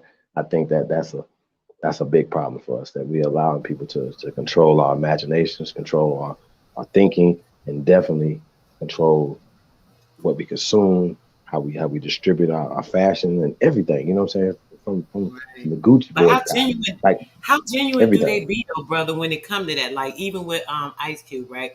I look at a lot of these stars that have like so much money, and it's like, okay, you went to, oh, president, go do this, or president, go do that. Now you know about at least all the years that he's been in an actor, right? He knows at least 20 to 30 people that are millionaires. He's got to. It's no way you can't tell me Ice Cube don't know 20 or 30 different millionaires at this time. It's no, at one point in time, it's no time none of them have come together. At least two of them have said, hey, why don't we pull our homeboys and homegirls together that got some bread, and let's do this and that, and let's build this community. Let's start our own this, and that. Why is it that you're going to the so-called president who's another actor playing a role in this governmental system that we know ain't shit? I'm sorry, brother, to say it like that. But why is it that you're going to these people looking for something that we can build ourselves, especially if you have it? So it's either a question about, do you guys actually have this stuff? This just what I'll be wondering about, if they have this stuff, or are they pretending to have this money, or do you have this money stuff and you pretend to care and don't really damn care? Like, why haven't you why don't they pull together and do something for our community? You know what I'm saying? You hear here and there some little stuff they do, but it's never nothing big. What do you think about that, brother? That'd be it. I don't know. Well, once again, like I said, I've been in the entertainment business close to 30 years now, right? And I know just that a lot of these people that we talk about, you know, just working, I've worked for Bad Boy, I worked for Rockefeller, for instance, right? I know that these two particular brothers hire damn near exclusively our people. And of course, they do business with other people outside of that or whatever, but they damn near hire exclusively. Not not the fact that they're not. I don't even think it's just, you know, they definitely giving to their people and trying to build that, right? So a lot of stuff that can't be said in the public. You know what I'm saying? Like Steve Harvey. Shout out to Steve Harvey. Steve Harvey might seem like he's a sellout because of the shit that he said, for instance, about Monique when they did the interview, right? But keep in mind, that's edited. He didn't edit it. Number one. Number two, he knows for a fact where he's at. And like basically telling Monique to chill. You know what I'm saying? You don't know what the fuck you talking about right now. Don't be talking about this in unmixed situations. Right. You know what I'm saying? Sis? I'm going there. 2 or 3, Trump. I think, and I'm man enough to say this, right? Because I don't have nobody. They don't control me. They don't pay me. They don't control me or whatever. And they can't stop anything other than they already trying to stop. You know what I'm saying? They can't stop us from building. They've never tried to stop. They've never stopped me from building, right? So I can speak and say things that Steve Harvey might not be able to say in the public right now. You know what I'm saying? Or I could say, hey, Trump is a better president for so-called black people than Joe Biden. Just observation and looking, his programs and things that he was trying to do were working better for us than the things that Joe Biden and the Democratic Party are pushing. Just sitting back, looking, taking our blinders and saying which one is the worst, right?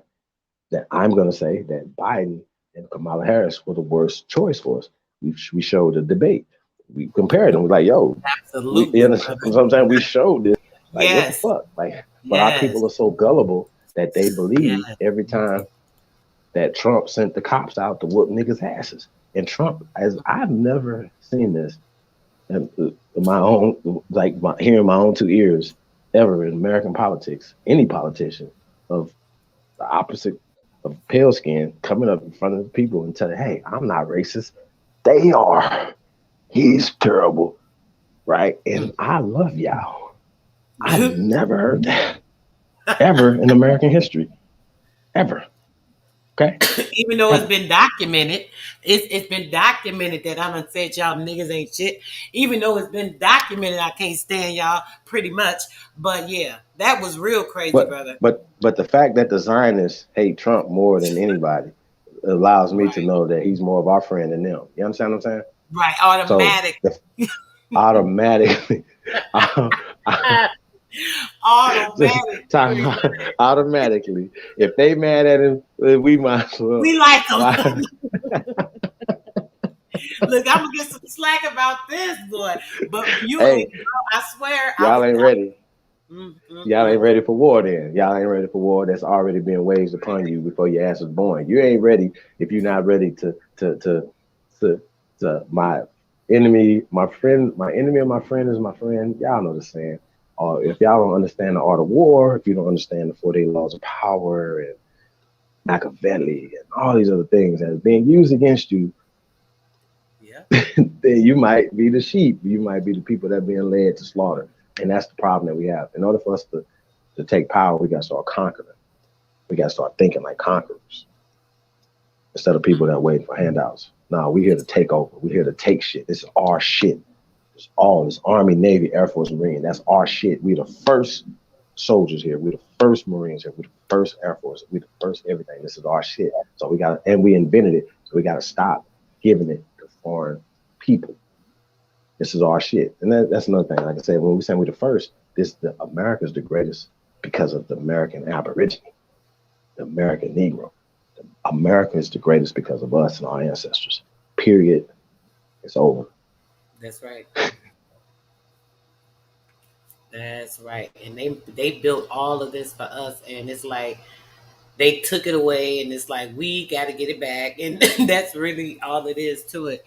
When it comes to everything, taking away our mental, taking away everything from us, digging up, blowing up stuff, disrupting all the different the sites and like monuments and buildings and just destroying all our stuff. It's like crazy. You see on the news, they'll show like they done went in this temple and did this, and I'm looking like, what's wrong with these damn people? Even if it was anybody's per se, why do y'all have to come tear it up like that? Like that's just crazy. No respect. Yeah, I mean, I've heard this 1,000 times. A lot of us that connecting back to our land and and these things, the pride that you have and knowing that you are American, that you're the first American, right? You know what I'm saying? I just remember just coming back to this realization. Just remember thinking in my head, like, damn, bro, you want to be an American? Like they had alienated me so far away from being an American that a lot of times people think that we're cooning because we say we're Americans and we're waving our flags, even the Chickamauga so-called Confederate flag or even the American flag. I'm like, which one are y'all more offended by? The Chickamauga flag or the motherfucking red, white, and blue flag? Betsy Ross. What are y'all talking about? See what I'm saying? So when you talk about these things. Oh, I'm sorry. Yeah, go ahead. No, go ahead. The Chickamauga flag. Now, is that the one they say is the Confederate flag, but it's actually you saying it's the Chickamauga tribe flag? Absolutely. I thought I heard someone say that before, but I'm glad you're clarifying it for me. We are the Confederacy. There's actual documentation out there that we fought, like for instance, the first Native Guard in Louisiana, Negroes, right? And so they'd be like, oh, they were all colored regiments. Well, everybody was colored. Most of us was colored that was fighting. See how they were? See how they try to play? So they just had us fighting against each other. and they sit back and they come in and take over the spoils of war. So the abolitionists, these people that were pushed by a lot of the same people that are pushing their same agenda today, the Black Lives Matter agenda. These are the same people. Okay, they are funded by the Black program. Okay, CIA. So all you conspiracy nuts out there, go fact check the Ghetto Informant program. Oh, it's called the Ghetto Informant program. Ghetto. That's the GIP. And the GIB, the Ghetto Informant Bureau. It's a real thing. I didn't make the shit up. So, and it could come in different forms. It could come in different names. But we got to redo that when we talk about that a little bit more. Shout out to the immortal Steve Coakley, right? When we talk about all the master teachers that came and brought us information, if you know that the people that join these fraternities and sororities are part of these programs, even if they don't know they are part of them. They are part of these fraternal systems that are working against our people. Sorry, I don't care if you're on the lower end of the pole. The higher you get up, the more you're gonna understand that the words I just said out of my mouth are true. That you guys are all put. That's why you can never go to. You ever ask the Black Mason what are they doing for their community where they live at, and they'll tell you what. Anybody see them do anything wrong in your community? Not no disrespect to y'all, because a lot of our grandfathers and fathers and things, mothers are Eastern Stars and Masons, or were them. You know what I'm saying? But these systems, these things, were either hijacked or they were always created by these people for our domination. Oh, y'all can be in the real one. You can start your little nigger one over here, and that we control. See what I'm saying? No free man is controlled by nobody. How about that? The fuck? Who y'all talking to? We ain't the same nigga. I'm free. We are not the same. So I get the hate. I understand. That's fine. I understand. Some of us got to bear certain crosses. You hear me? The base builders always have to bear the cross. You hear me? The roots. Yes. The niggas that planted, the architects always got, always get left out, always get looked over. You know what I'm saying? That's fine. Like I said, I'm gonna raise enough hell. Y'all gonna remember me. Fuck that. If it's over tomorrow, you know what I'm saying? You're gonna remember me. So that's what it is, man. If you're not, I remember in Brad Pitt in the movie Troy. I don't know if you've seen the movie Troy. No, I've heard about. I think I did. I'm bad with names because I don't watch a lot of movies. It sounds familiar. Right. It was an olden gladiators type of movie, right? Mm-hmm. Okay, well, yeah. It was a part with a little slave boy, right? And look how he was, right? Little slave boy came back to get Brad Pitt, and they were going to fight a war, but they were going to get their biggest warrior to fight their best warrior. Their best warrior fight their best warrior. Whoever wins, they have to submit, right? Instead of having thousands of people die, they just have two people, one person die, right? So the little boy comes to get Brad Pitt, right? And Brad Pitt's about to ride off, and he says, "Man, I wouldn't go fight that big old guy. He's the biggest man I've ever seen in my life, right?" And Brad Pitt looked down on him. He said, "That's why nobody will remember you. That's why nobody will remember you." Skirted out on him. Skirt with the horse. Went over there and killed dude real quick. Came on back, had some wine and shit. Right. Yeah, them was niggas. But because they put the imagery of Achilles as a pale skinned Brad, we all like Brad Pitt. Brad Pitt, he saved the nigga in 12 Years a Slave. Remember? He done adopted a couple nigga babies. We like Brad Pitt. So shout out to, but Brad Pitt is not Achilles. Brother, you know what? I'm sorry, my daughter's talking to me. Yes, you know what though? I'm not a fan because I don't know about that adopting the little black kids thing. That's a whole nother topic. But let me just leave that there for now. But yeah, I'm gonna get on that, brother. Not yeah, but yeah, go ahead. But Brad Pitt is not an ancient Greek or Macedonian or anything that the movies say. But because Cleopatra is Elizabeth Taylor, a lot of us, that's our first encounter of Cleopatra was being Elizabeth Taylor. You know what I'm saying? So you don't know nothing but Elizabeth Taylor being Cleopatra. But what if they had cast Pam Grier as that part? See what I'm saying? So that's them. That's the importance of us pushing our imagery in our own movies.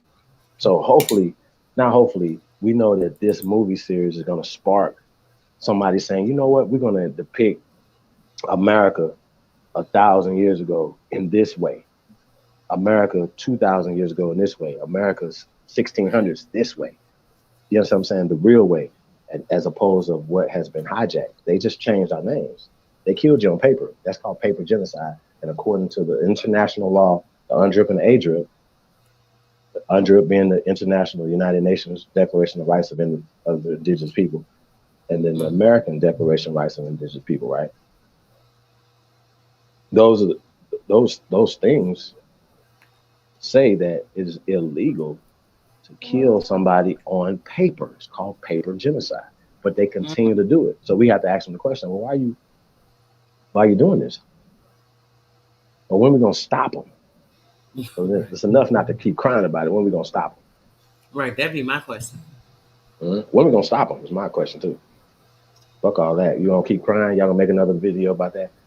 Oh, we got beat. We was little. Fuck that.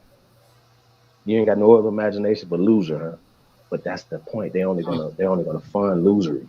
We'll fund Nat Turner. We'll fund Harriet Tubman. You see what I'm saying? They'll fund y'all losing. But when we gonna fund us being great, being monumental? When we gonna do that? Right. That's my only question. When you niggas, who the first American? So when you ask that question to a pale skin, you ask that question to everybody, you gotta be equipped to know. And you gotta have the evidence to show them. We got evidence. They don't have it. They wasn't here when we was building this. And we gave Europe civilization. So they didn't give us shit. The niggas over there rolling dookie, 1300s, they were rolling dookie down the hill to eat with each other. Like, here, let's bring some dookie here to eat. Fuck out of here.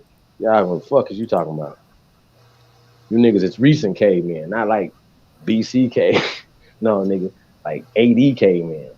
So that's what I'm talking about. Stop talking like we're so slow and we didn't create nothing and we didn't teach you niggas math, science, history, right? Stop saying that the Arabs did it by default. Crypto Jews did it. You understand what I'm saying? This is what they're doing. That's Johnny come lately. 16, 17, 1800s is new. And then the shit that they're talking about is new spin on it. Tartarians and Indians and Moors. Changing the name. Come on, y'all. Come on, bro. You said, brother, Egyptians. You said earlier you was gonna talk on that, the spellbinding shit with the words and stuff. Okay. What? Just that though. Like we really, the whole conversation is really about breaking the spells. You see what I'm saying? Just every time you hear a word that you're not clear on, like Aboriginal, just pull out a etymology dictionary. Pull out dictionaries. Look at different ones at different time periods, right? When that dictionary or when that definition came out, because definitions change. Now we're talking about maroon. I'll give you guys a perfect. I don't know if you want to pull this up, or you can look up the etym of the word maroon, right? Mm-hmm. The etymology of the word maroon is brown. But you got to keep in mind the first. I think about it from this perspective. When the Spanish, who were in the Americas first, their descriptive term of the people would be what they would see, right? Like the Negros, Negro de Terras, or the Maroons, right? Maroon people. But when the British came, right, they took maroon and turned it to Seminole or Cimarron, then Seminole, right? And then they changed the definition to runaway slaves. Then they changed, and then later on in the 20th century, late 19th century, early 20th century, they created these civilized tribes. These people are new, they're not ancient. And then they put them over you through movies, through institutional, through books, through plays, through all the things that they have created in your mind that these mixed people are full-blooded. It's like saying Blake Griffin and Drake are full-blooded niggas. Stop it. Right. Stop it, and stop it. Okay? That's the spell. That when you think that A person who's clearly mixed is the full-blooded of something. You have clearly been casting a spell on. Period. Definitely. And a lot of our people want to be mixed Native Americans. They want to be a part of these groups. See what I'm saying? That's y'all problem. Not to keep knocking on y'all because you have been systematically placed in this caste system. What they say, them crackers up there bleaching your dome been bleached. Black, blotched, bleeded out. Once again, black means bleached. So when they were literally telling you about the pale skin, blotted out, bleached people, they literally doing a descriptive term of them. But when they translate it, they turn bleach, blotted to dark, ugly, disgusting. You, slave. That's what they did. That's a word spell. That's what we're fighting. We're fighting that every day. You know, children go to school and they come back and they give them this bullshit. So instead of going back and forth fighting the school system, we have to create our own home system networks. We have the technology. Why the fuck are you sending your children to school with all these sick people? That doesn't make any sense. It's dumb. It's inefficient. Yeah, it's inefficient. It's expensive. It's expensive to warehouse these children. Why are we doing it like that? Why not give those tax incentives, those breaks to the parents that are setting up homeschool networks at home? Right. It's saving lives. It's doing a whole bunch of other shit, and you investing in family. What the fuck? Right. That's a solution. That's a solution. Steal it, please. Please steal it.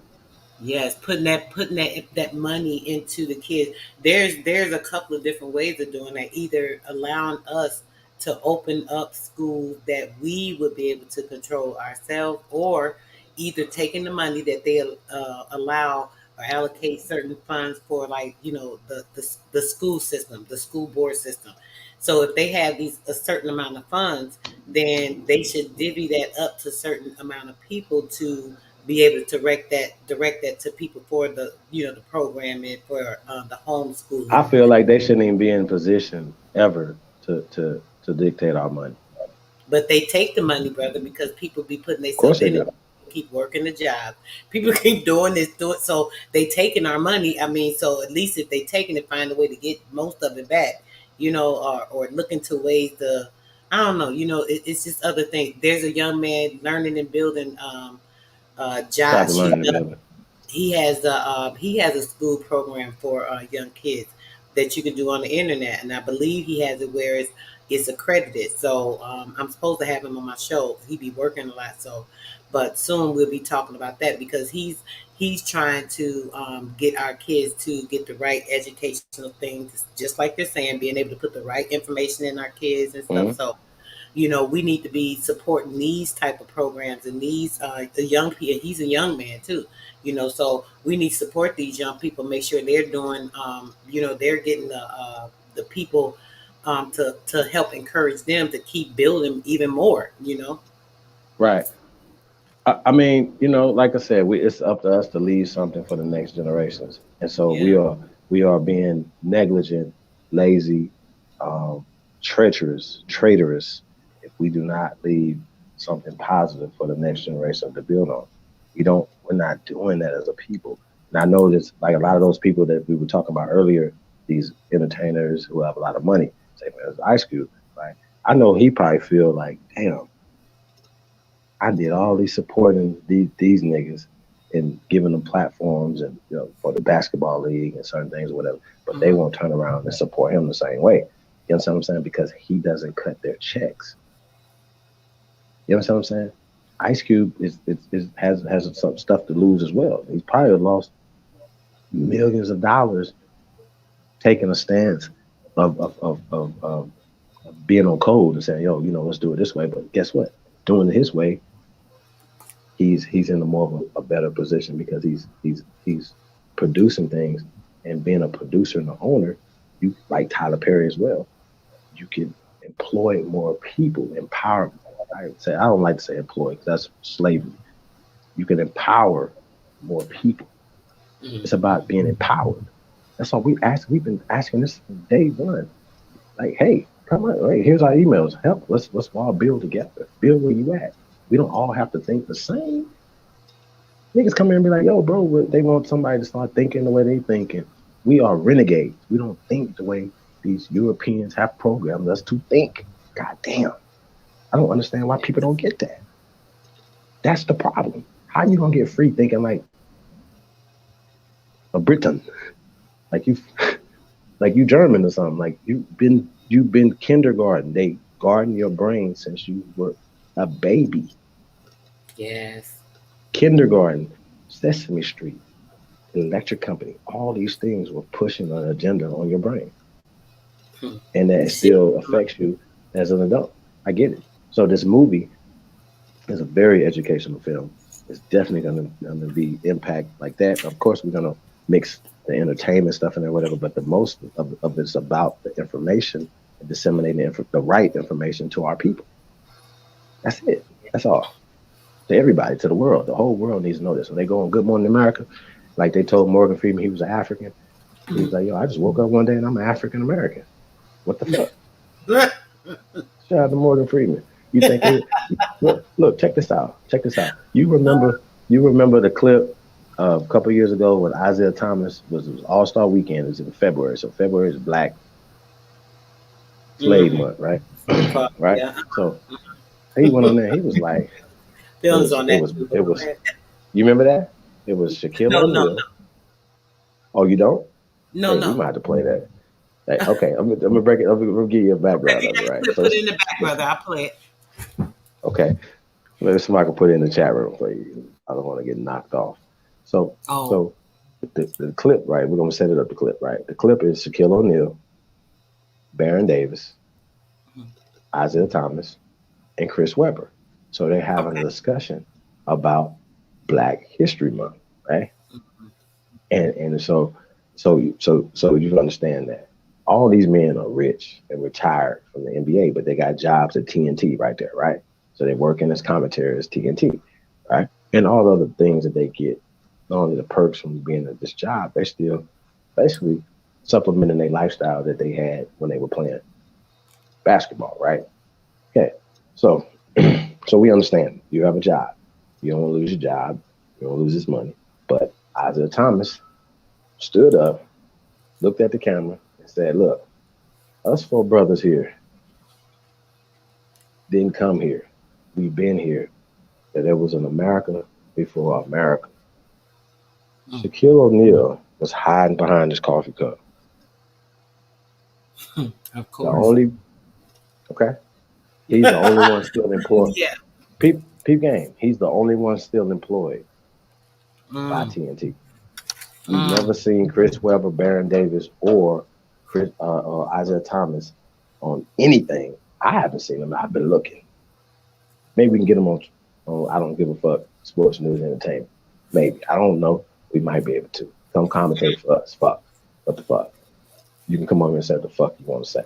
But the point is, right, that just them saying who we were, that we've been here. Thanks. You gotta hear it. It's crazy. We're gonna put it in the back. We're gonna put it in. I'm gonna find it and send it to you. Shit crazy, yo. It is super crazy. And that's the same thing that happened with what's his name? The guy that was married to Mariah Carey, Nick Cannon. Of course. Oh no, though. Nick got 9 lives. That right. He came back though. He got back out of it. But man, he got 9 Jewish lives, man. He's sheesh. They really love him. That's all I can say, yeah. Damn, Nick. I like Nick Cannon too. Nick be pushing it. He'll wear that turban on their ass. He go hard in the paint. I fucks with Nick Cannon until I hear anything else other than that. I want to feel like Nick Cannon is on our side. He might be one of y'all in the chat room. Act like he can't type. You know, man.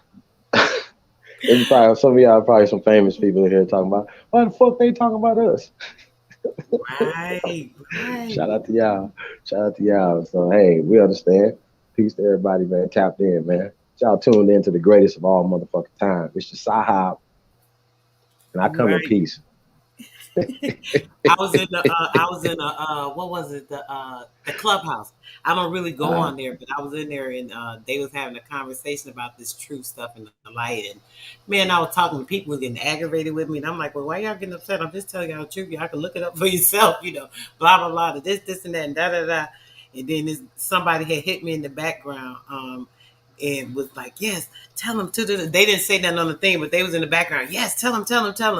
That people don't be wanting to hear the truth, even if you're trying to tell them. They'll believe what somebody else told them. They'll believe what they pull up on the Google or somebody book or what somebody told them in school and this and that. But if you could tell them something about themselves, they don't want to hear it from you.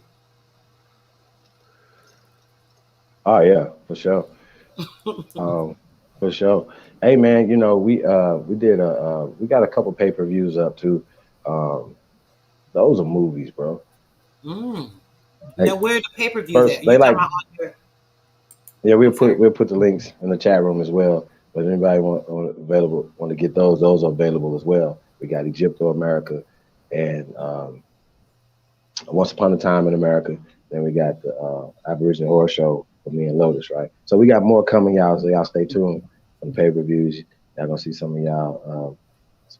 We about to bring some people out of retirement, all type of shit, man. It's gonna be crazy.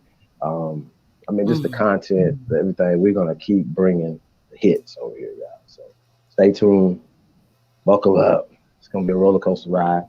But I love the ride, man. I love just being a part of history. Doing this, fighting the way we can. You know what I'm saying? The way we should be talking about anyway, especially on the internet. But we got to fight anyway. They said if you can't do something about it, say something about it. If you can't say something about it, at least have it in your heart. You know what I mean? Right. So at least have us in your heart, man. You know what I mean? That's all we say.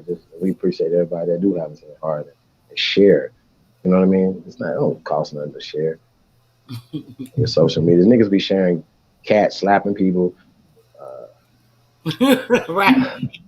All type of dumb shit. All this fear mongering. Like y'all notice I don't report on shit that's a part of the fear mongering campaign. You know what I'm saying? I don't do that. Y'all got DL Hughley for that. They'll put out all the stuff, police beating us up, shooting us, or whatever. I'm gonna put up us doing something and great, you know what I'm saying? And highlight that. Like I said, it's about love. It's not about hate. And I think that's what us loving ourselves and loving our ancestors, loving our land. Everybody get confused. Why y'all mad about us loving ourselves? They say, you guys are self-haters. You guys don't like Africa. You're self-haters. Nah, we never said that. We can't trace ourselves back to Africa.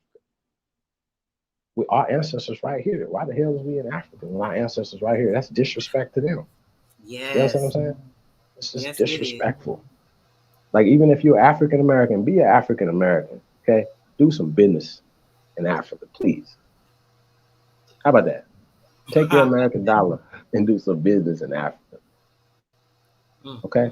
And shout out to the people that's over there. You know what I'm saying? Like, first off, we do business and we're communicating and things are being set up to do business on the continent of so-called Africa. You know what I'm saying? Why they don't want us to be bothered with Africa? Like, they have a lot of resources. They try to make us think Africa's so poor, this and that. They try to take everything from Africa. Why we don't, have. Let me tell you the reason why. Mm-hmm. Let me ask you a question. And me and you both found a whole bunch of niggas somewhere, right? But we tell her like we can exploit and make money off of it. Just double what we charging them. Like, they ain't never seen a Snickers bar before. We can send them. We can put all Goodwill clothes and sell it to them retail, right? They don't know. They don't have this, or say they could see it, but they don't have access to it, right? You understand my point? So would just as business, we wouldn't turn everybody else on to them so they can start exploiting them. We'll be the ones want to give them their water, want to give them their clothes.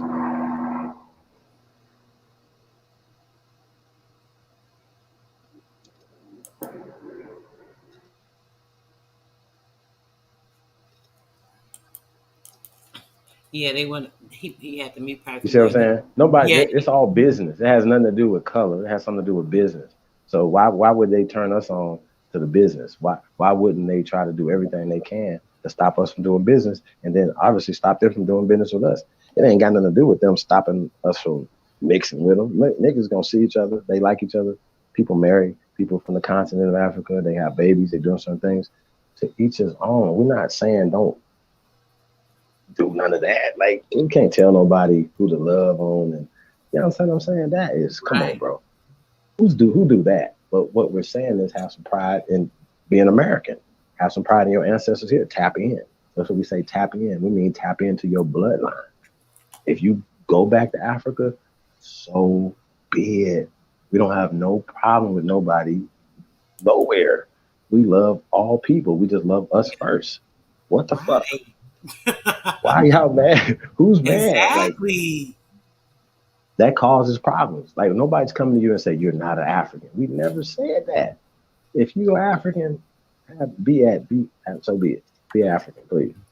We rock out with Pan-Africans, or I ain't gonna say Pan-Africans. I don't even call Cuba, for instance, a Pan-African. He's Black power. Is he not saying the same thing as Aboriginal power? Because he's talking about people on this land. He's not talking about the children in Africa. He built his school in Brooklyn. That's the babies here, not over there.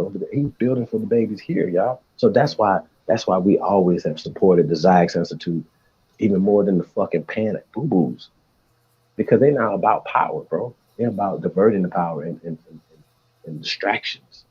Arguing over religion still in 2021. Y'all still arguing over Jesus, whether or not Jesus did this or Jesus did that. That's like watching children argue about Santa Claus. Santa Claus is really black. Really? He's really black? Is he a color? Is there a Santa? What the hell is y'all talking about? So it's the same concept. Yeah. So adults, you know what I'm saying, that sit back and watch children playing. You know what I'm saying? That's what I see these guys playing a lot. Like, you know what I'm saying? So I've even seen them talk about, you know, there's things that are definitely irrelevant to anything. But that's the YouTube game. They shouldn't they be programmed different? No, they're not.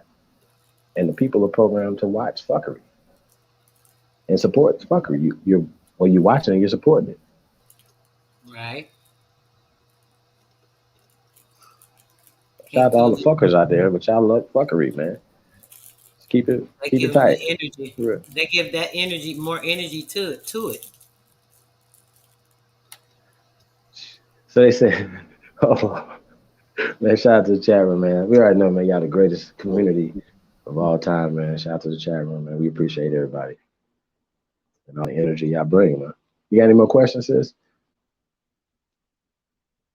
Actually, no. I appreciate your time, brother. I mean, you have given me a lot of information. I'm hoping we could do a part 2 when it's closer time to your release or whatever. We can talk about that more, you know, and be able to elaborate more on some of the information, because it was outstanding. I appreciate the information and the frequency. I appreciate you too. I know we're probably gonna get it on today. I send you that video of Isaiah Thomas. I'm saying, oh, it's back there. Oh no! I thought you said it was in the back. You sent it to me. I'm sorry, I misheard you. Yeah, no, I can't get to it right now, but I'll try. If you want to, I can get it to you real fast. Hold on. No, we could do it another time, brother. I thought you were saying you had put it in the back. I just didn't hear what you said. Oh no, I didn't. But yes, definitely. So yeah, we'll definitely do another part 2. We'll get that schedule, and when it's closer to that time, and get that going, and have some more information put out there. I really enjoyed it. I really appreciate your time, and sorry about the little technical issues I had earlier. That doesn't usually happen, so we should be better the next time. I'm sure. Oh, I also want to say about the clip as well. We ended with Dr. Martin Luther King saying that we're exiled in our own land, right? You know, everybody know about the "I Have a Dream" speech. We played that, we broke that down a lot. But in that clip, he's saying that, and then you know, the Negro languishing in the corners of American society, right? That's just uh, he didn't say the black or the African or whatever. When we're talking about Negro, we're just talking about the descriptive term of the people that they said were here, right? So he said languishing and in exile in his own land. That's key. Dr. Martin Luther King would be on the Mount Rushmore of everybody's book that say, you know, hey, this guy is struggle against. He won Nobel Peace Prize. Like he would be the top of the list of everybody, right? Him and Malcolm X, I think, would be anybody. Arguably, you could put Malcolm at one and put Martin Luther King at two. Correct? Yes, definitely. Right? I mean, that's across the board. Nobody's gonna disagree with that because they have marketed these two gentlemen specifically a little bit more with movies and things of that nature, right? But not to say that it's not been great, that they're even greater than them because they had teachers, right? But the point is that just American society, Dr. Martin Luther King saying that we're exiled on land, and Malcolm X saying that Aborigines, you never find white Aborigines. Aborigines are black. You and I are Aborigines. Right? That's right. That term is deep. Those vibrations, you know. So we want to get that to as many people as possible. Yeah, and that's what we want that to be viral. Absolutely. Yeah. Absolutely. And just the imagery, like I said, the Olmec with the afro, that's unmistakable. You can't mistake that. Ain't no mistake. All this North American Negro shit. North American Negro culture. All that, yeah. Mm-hmm. Can't hide it. It's right in your face. Could you imagine? They was like, man, get that line right on that carving of that basalt stone, the hardest stone on damn near on the planet, made from lava rock. Like, come on, bro. Like if you we're gonna have to do a whole build on that as well. Like, you know, the actual science of where they like this is the actual science of this. They say it came from the Dogons came here. Nine.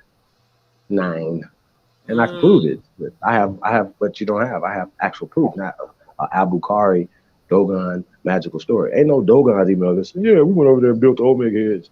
Where you get that story from? Now, don't get it twisted.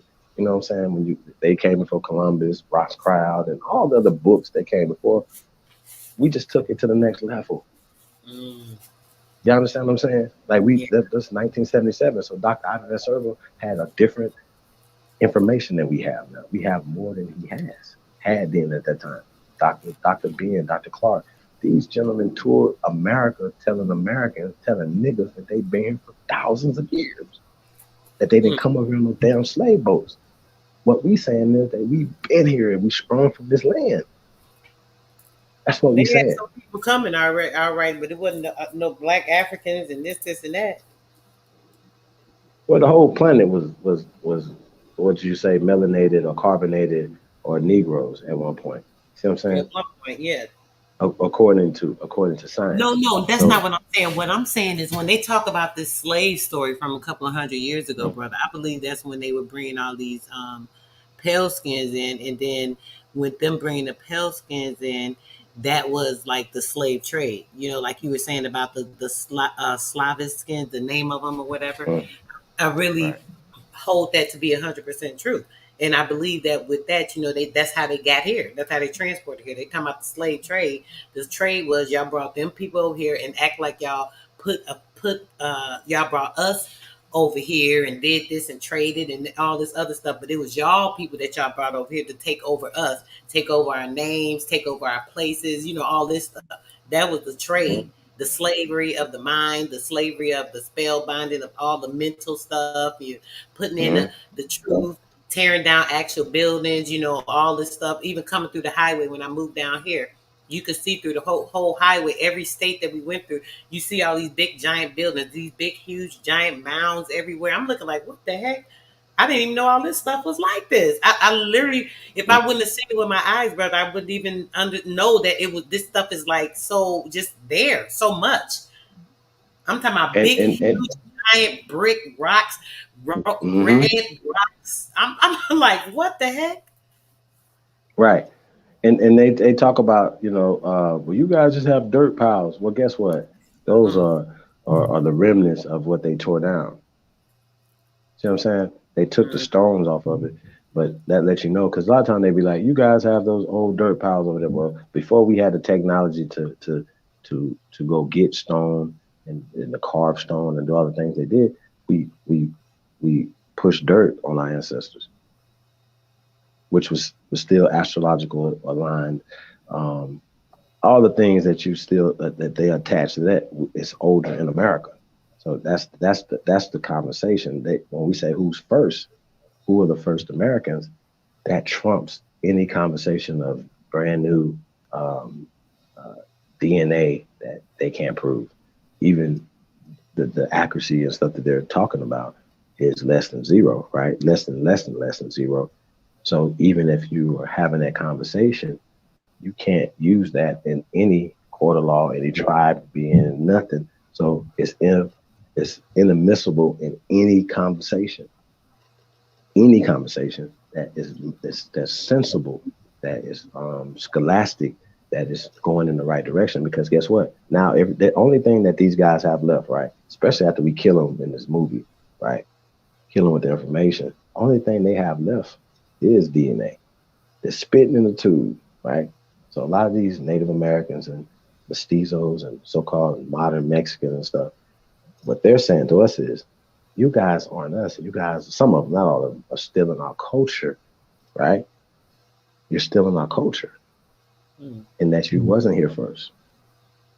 You understand what I'm saying? Knowing that there's a caste system, knowing that they're actually mixed from the pale skin who came here, who created other tribes to put those tribes over the darker people. But the darker people predate you.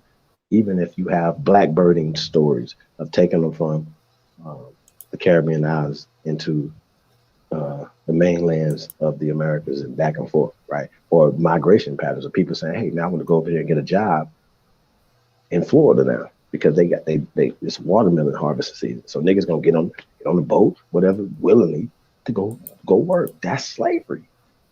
And guess what? Also, family. Being a family is slavery. You look up the word means slaves. So a house of slaves. Family means slaves. Bringing people, servant slaves, right? Family over here to take over somebody else's family, blah, blah, blah, blah, blah. Yeah. So a lot of times when you find yourself being related to your slave owner, right, in your mind, that's game. They're saying, okay, right here, they're just cataloging us. You know what I'm saying? They say, okay, we had big families. So when they talk about the 3/5 human clause, right? No, that's not what it was. The people in the South had big families, right? So of course, everybody in the family is going to vote the way the head of the family said they're going to vote, right? Matter of fact, the head of the family is making the decision for all these people. Everybody in the goddamn family is not making the decision. So they had to have a 3/5 clause, a 3/5 compromise, that out of every 5, they said slaves, but it doesn't. Family is slave. So every 5 family members, because we had such big family members, right? They only were counting 3 of them. So it has nothing to do with being 3/5 humans, okay? It is only to a compromise in counting the votes for representation in Congress and some things like that. Whatever, that was the 3/5 compromise in Reconstruction. It was so many of us. Of course, we were gonna. Why would anybody? Okay, how about this? Are they doing 3/5 compromise right now in the voting? When did it stop? Because it's still going on in your mind. They had turned that into 3/5. Right? So why even would that compromise work? If you have the numbers, you just have the numbers. That would keep you in power. So by having even making this clause, if it actually even happened, y'all, this is a whole nother story. They tell you the dumbest shit ever, and we just go with it. See what I'm saying? We assume that all of America was America in 1776.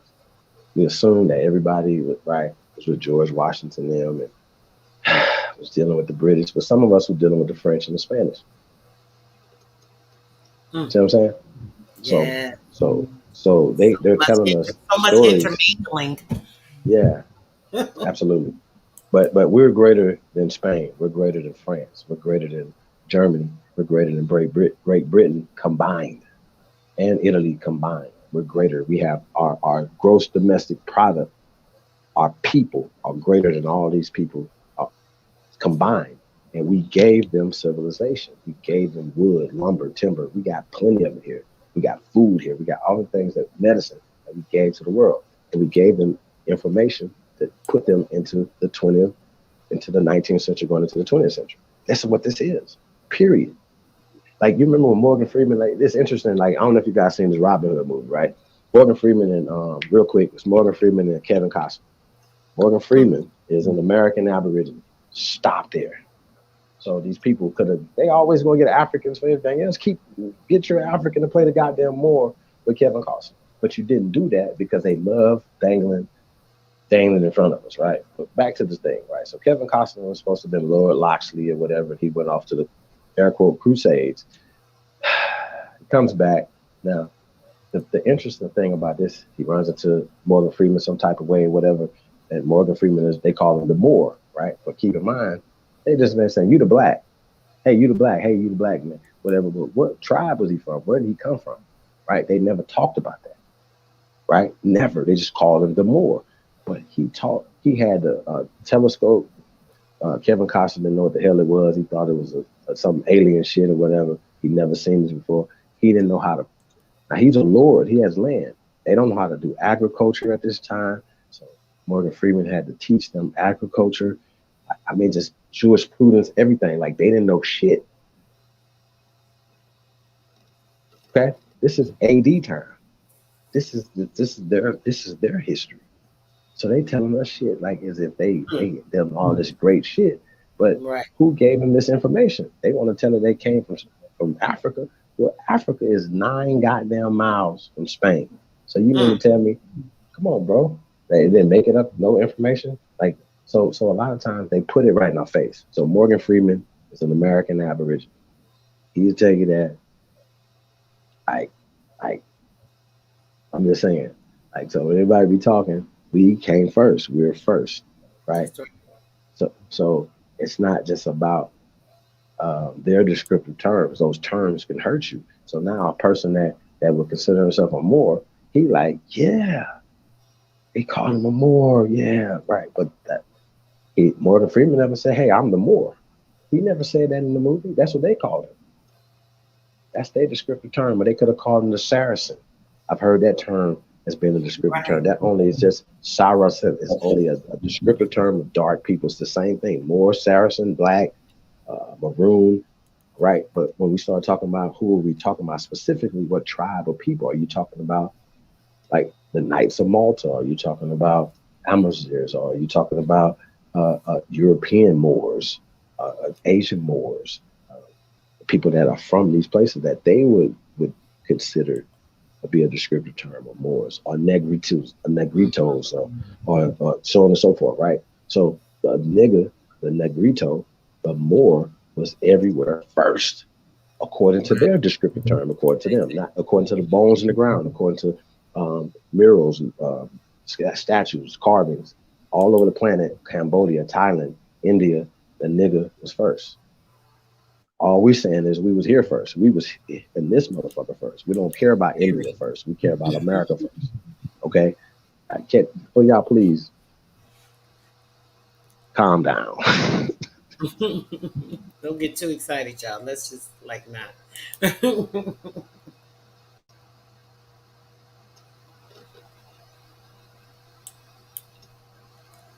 Yes, T. Yeah. This is awesome, Bill. Yeah, y'all, the film's gonna have some stuff that's never been seen before, information, y'all. So just know that we cooking those stuff all the time, man. So we're gonna keep bringing the heat. But all I do know that the basic stuff has to be out there first. The basic things that you have, if you look past that, you'll be able to get duped or fooled because you're not understanding. Right. So even the concept about indigenous and Aborigine, not saying that doesn't describe us. We are the indigenous ones. We are the first people here. Right. But other people are attaching themselves to indigenous. You are not invited to these Indigenous Day parties. And if you do go there, you see how that plays out, how they Yes. play you, like you the Mm-hmm. pet, like you the extra person coming doing their stuff, right? Well, we have these celebrations ourselves. Shout out to the Chapatulas, the Neville's and having their thing. The same Harvest Festival in New Orleans, 22nd, 23rd of this month, y'all. So tap into that. Should Yeah. you know, be looking out for that too. So like I said, we just gotta support each other, y'all. That's the main thing. I don't know anything else to say other than that, y'all. So I just want to say thank you, Sister Soul, for having your sahab on here. Appreciate it. Like I said, anytime, you already know you have an open door policy on anything that we're doing. So, hey, peace to you, sister. Thank you for having us. And I say, I just appreciate it. Appreciate the people. I just want to say shout out to everybody that tapped in tonight that's going to be listening to this later. I hope y'all get Yes. something out of this. Like I said, please share this. Subscribe to the sister's channel. We're going to be sharing this on my channel later. Um, yeah, man. Just like I said, show love to the sister soul. Um, I that's it, appreciate man. Like that. I said, if you're a YouTuber, share this shit. How about that? Share our shit. How about Yeah, that? share that, share that. I'll never be I, pumping I, y'all, but I, share this. Y'all know this chief about to put this info out. fuck We need that. to really make sure people seeing this for real. Yeah, This is share my gonna be shit, mind man. Fuck bending that. for real, Yeah, for y'all real. be playing. Y'all be playing around here. So stop playing. Just know the ancestors is watching. Y'all better act right. Better be Right. good. Yeah. Stay tuned, Yeah. y'all. One Thank you, love. brother.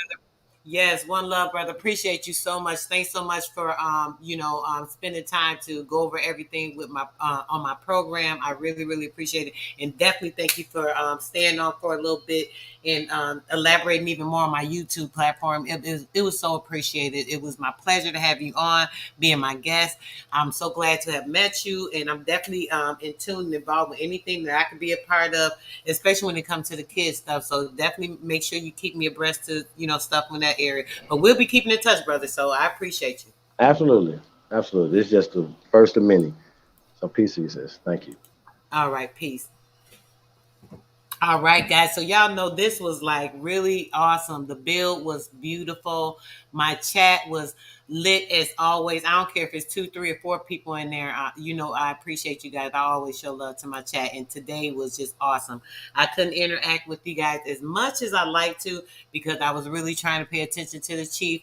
But you guys know nothing but love to you. I appreciate all you guys, the new subscribers as well. Make sure you guys are tuning in. We're going to do a part 2 with the chief for sure, and get all this the information as far as like what's coming up with the clips. He's going to be getting some clips out, letting us see a little bit more about what he's going to be doing.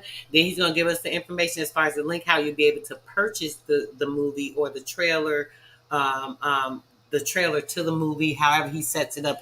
There's probably going to be a couple of ways. I'm not sure from what he was saying. There'll probably be 2 or 3 different ways you can purchase it.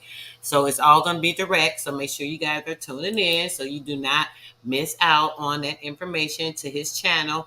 I don't IDGAGIF. Oh man, I'm saying it wrong.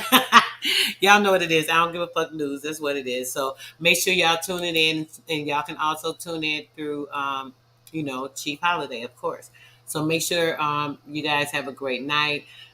Be blissful. Keep positive energy. I think we had a very great chat. There was nothing negative.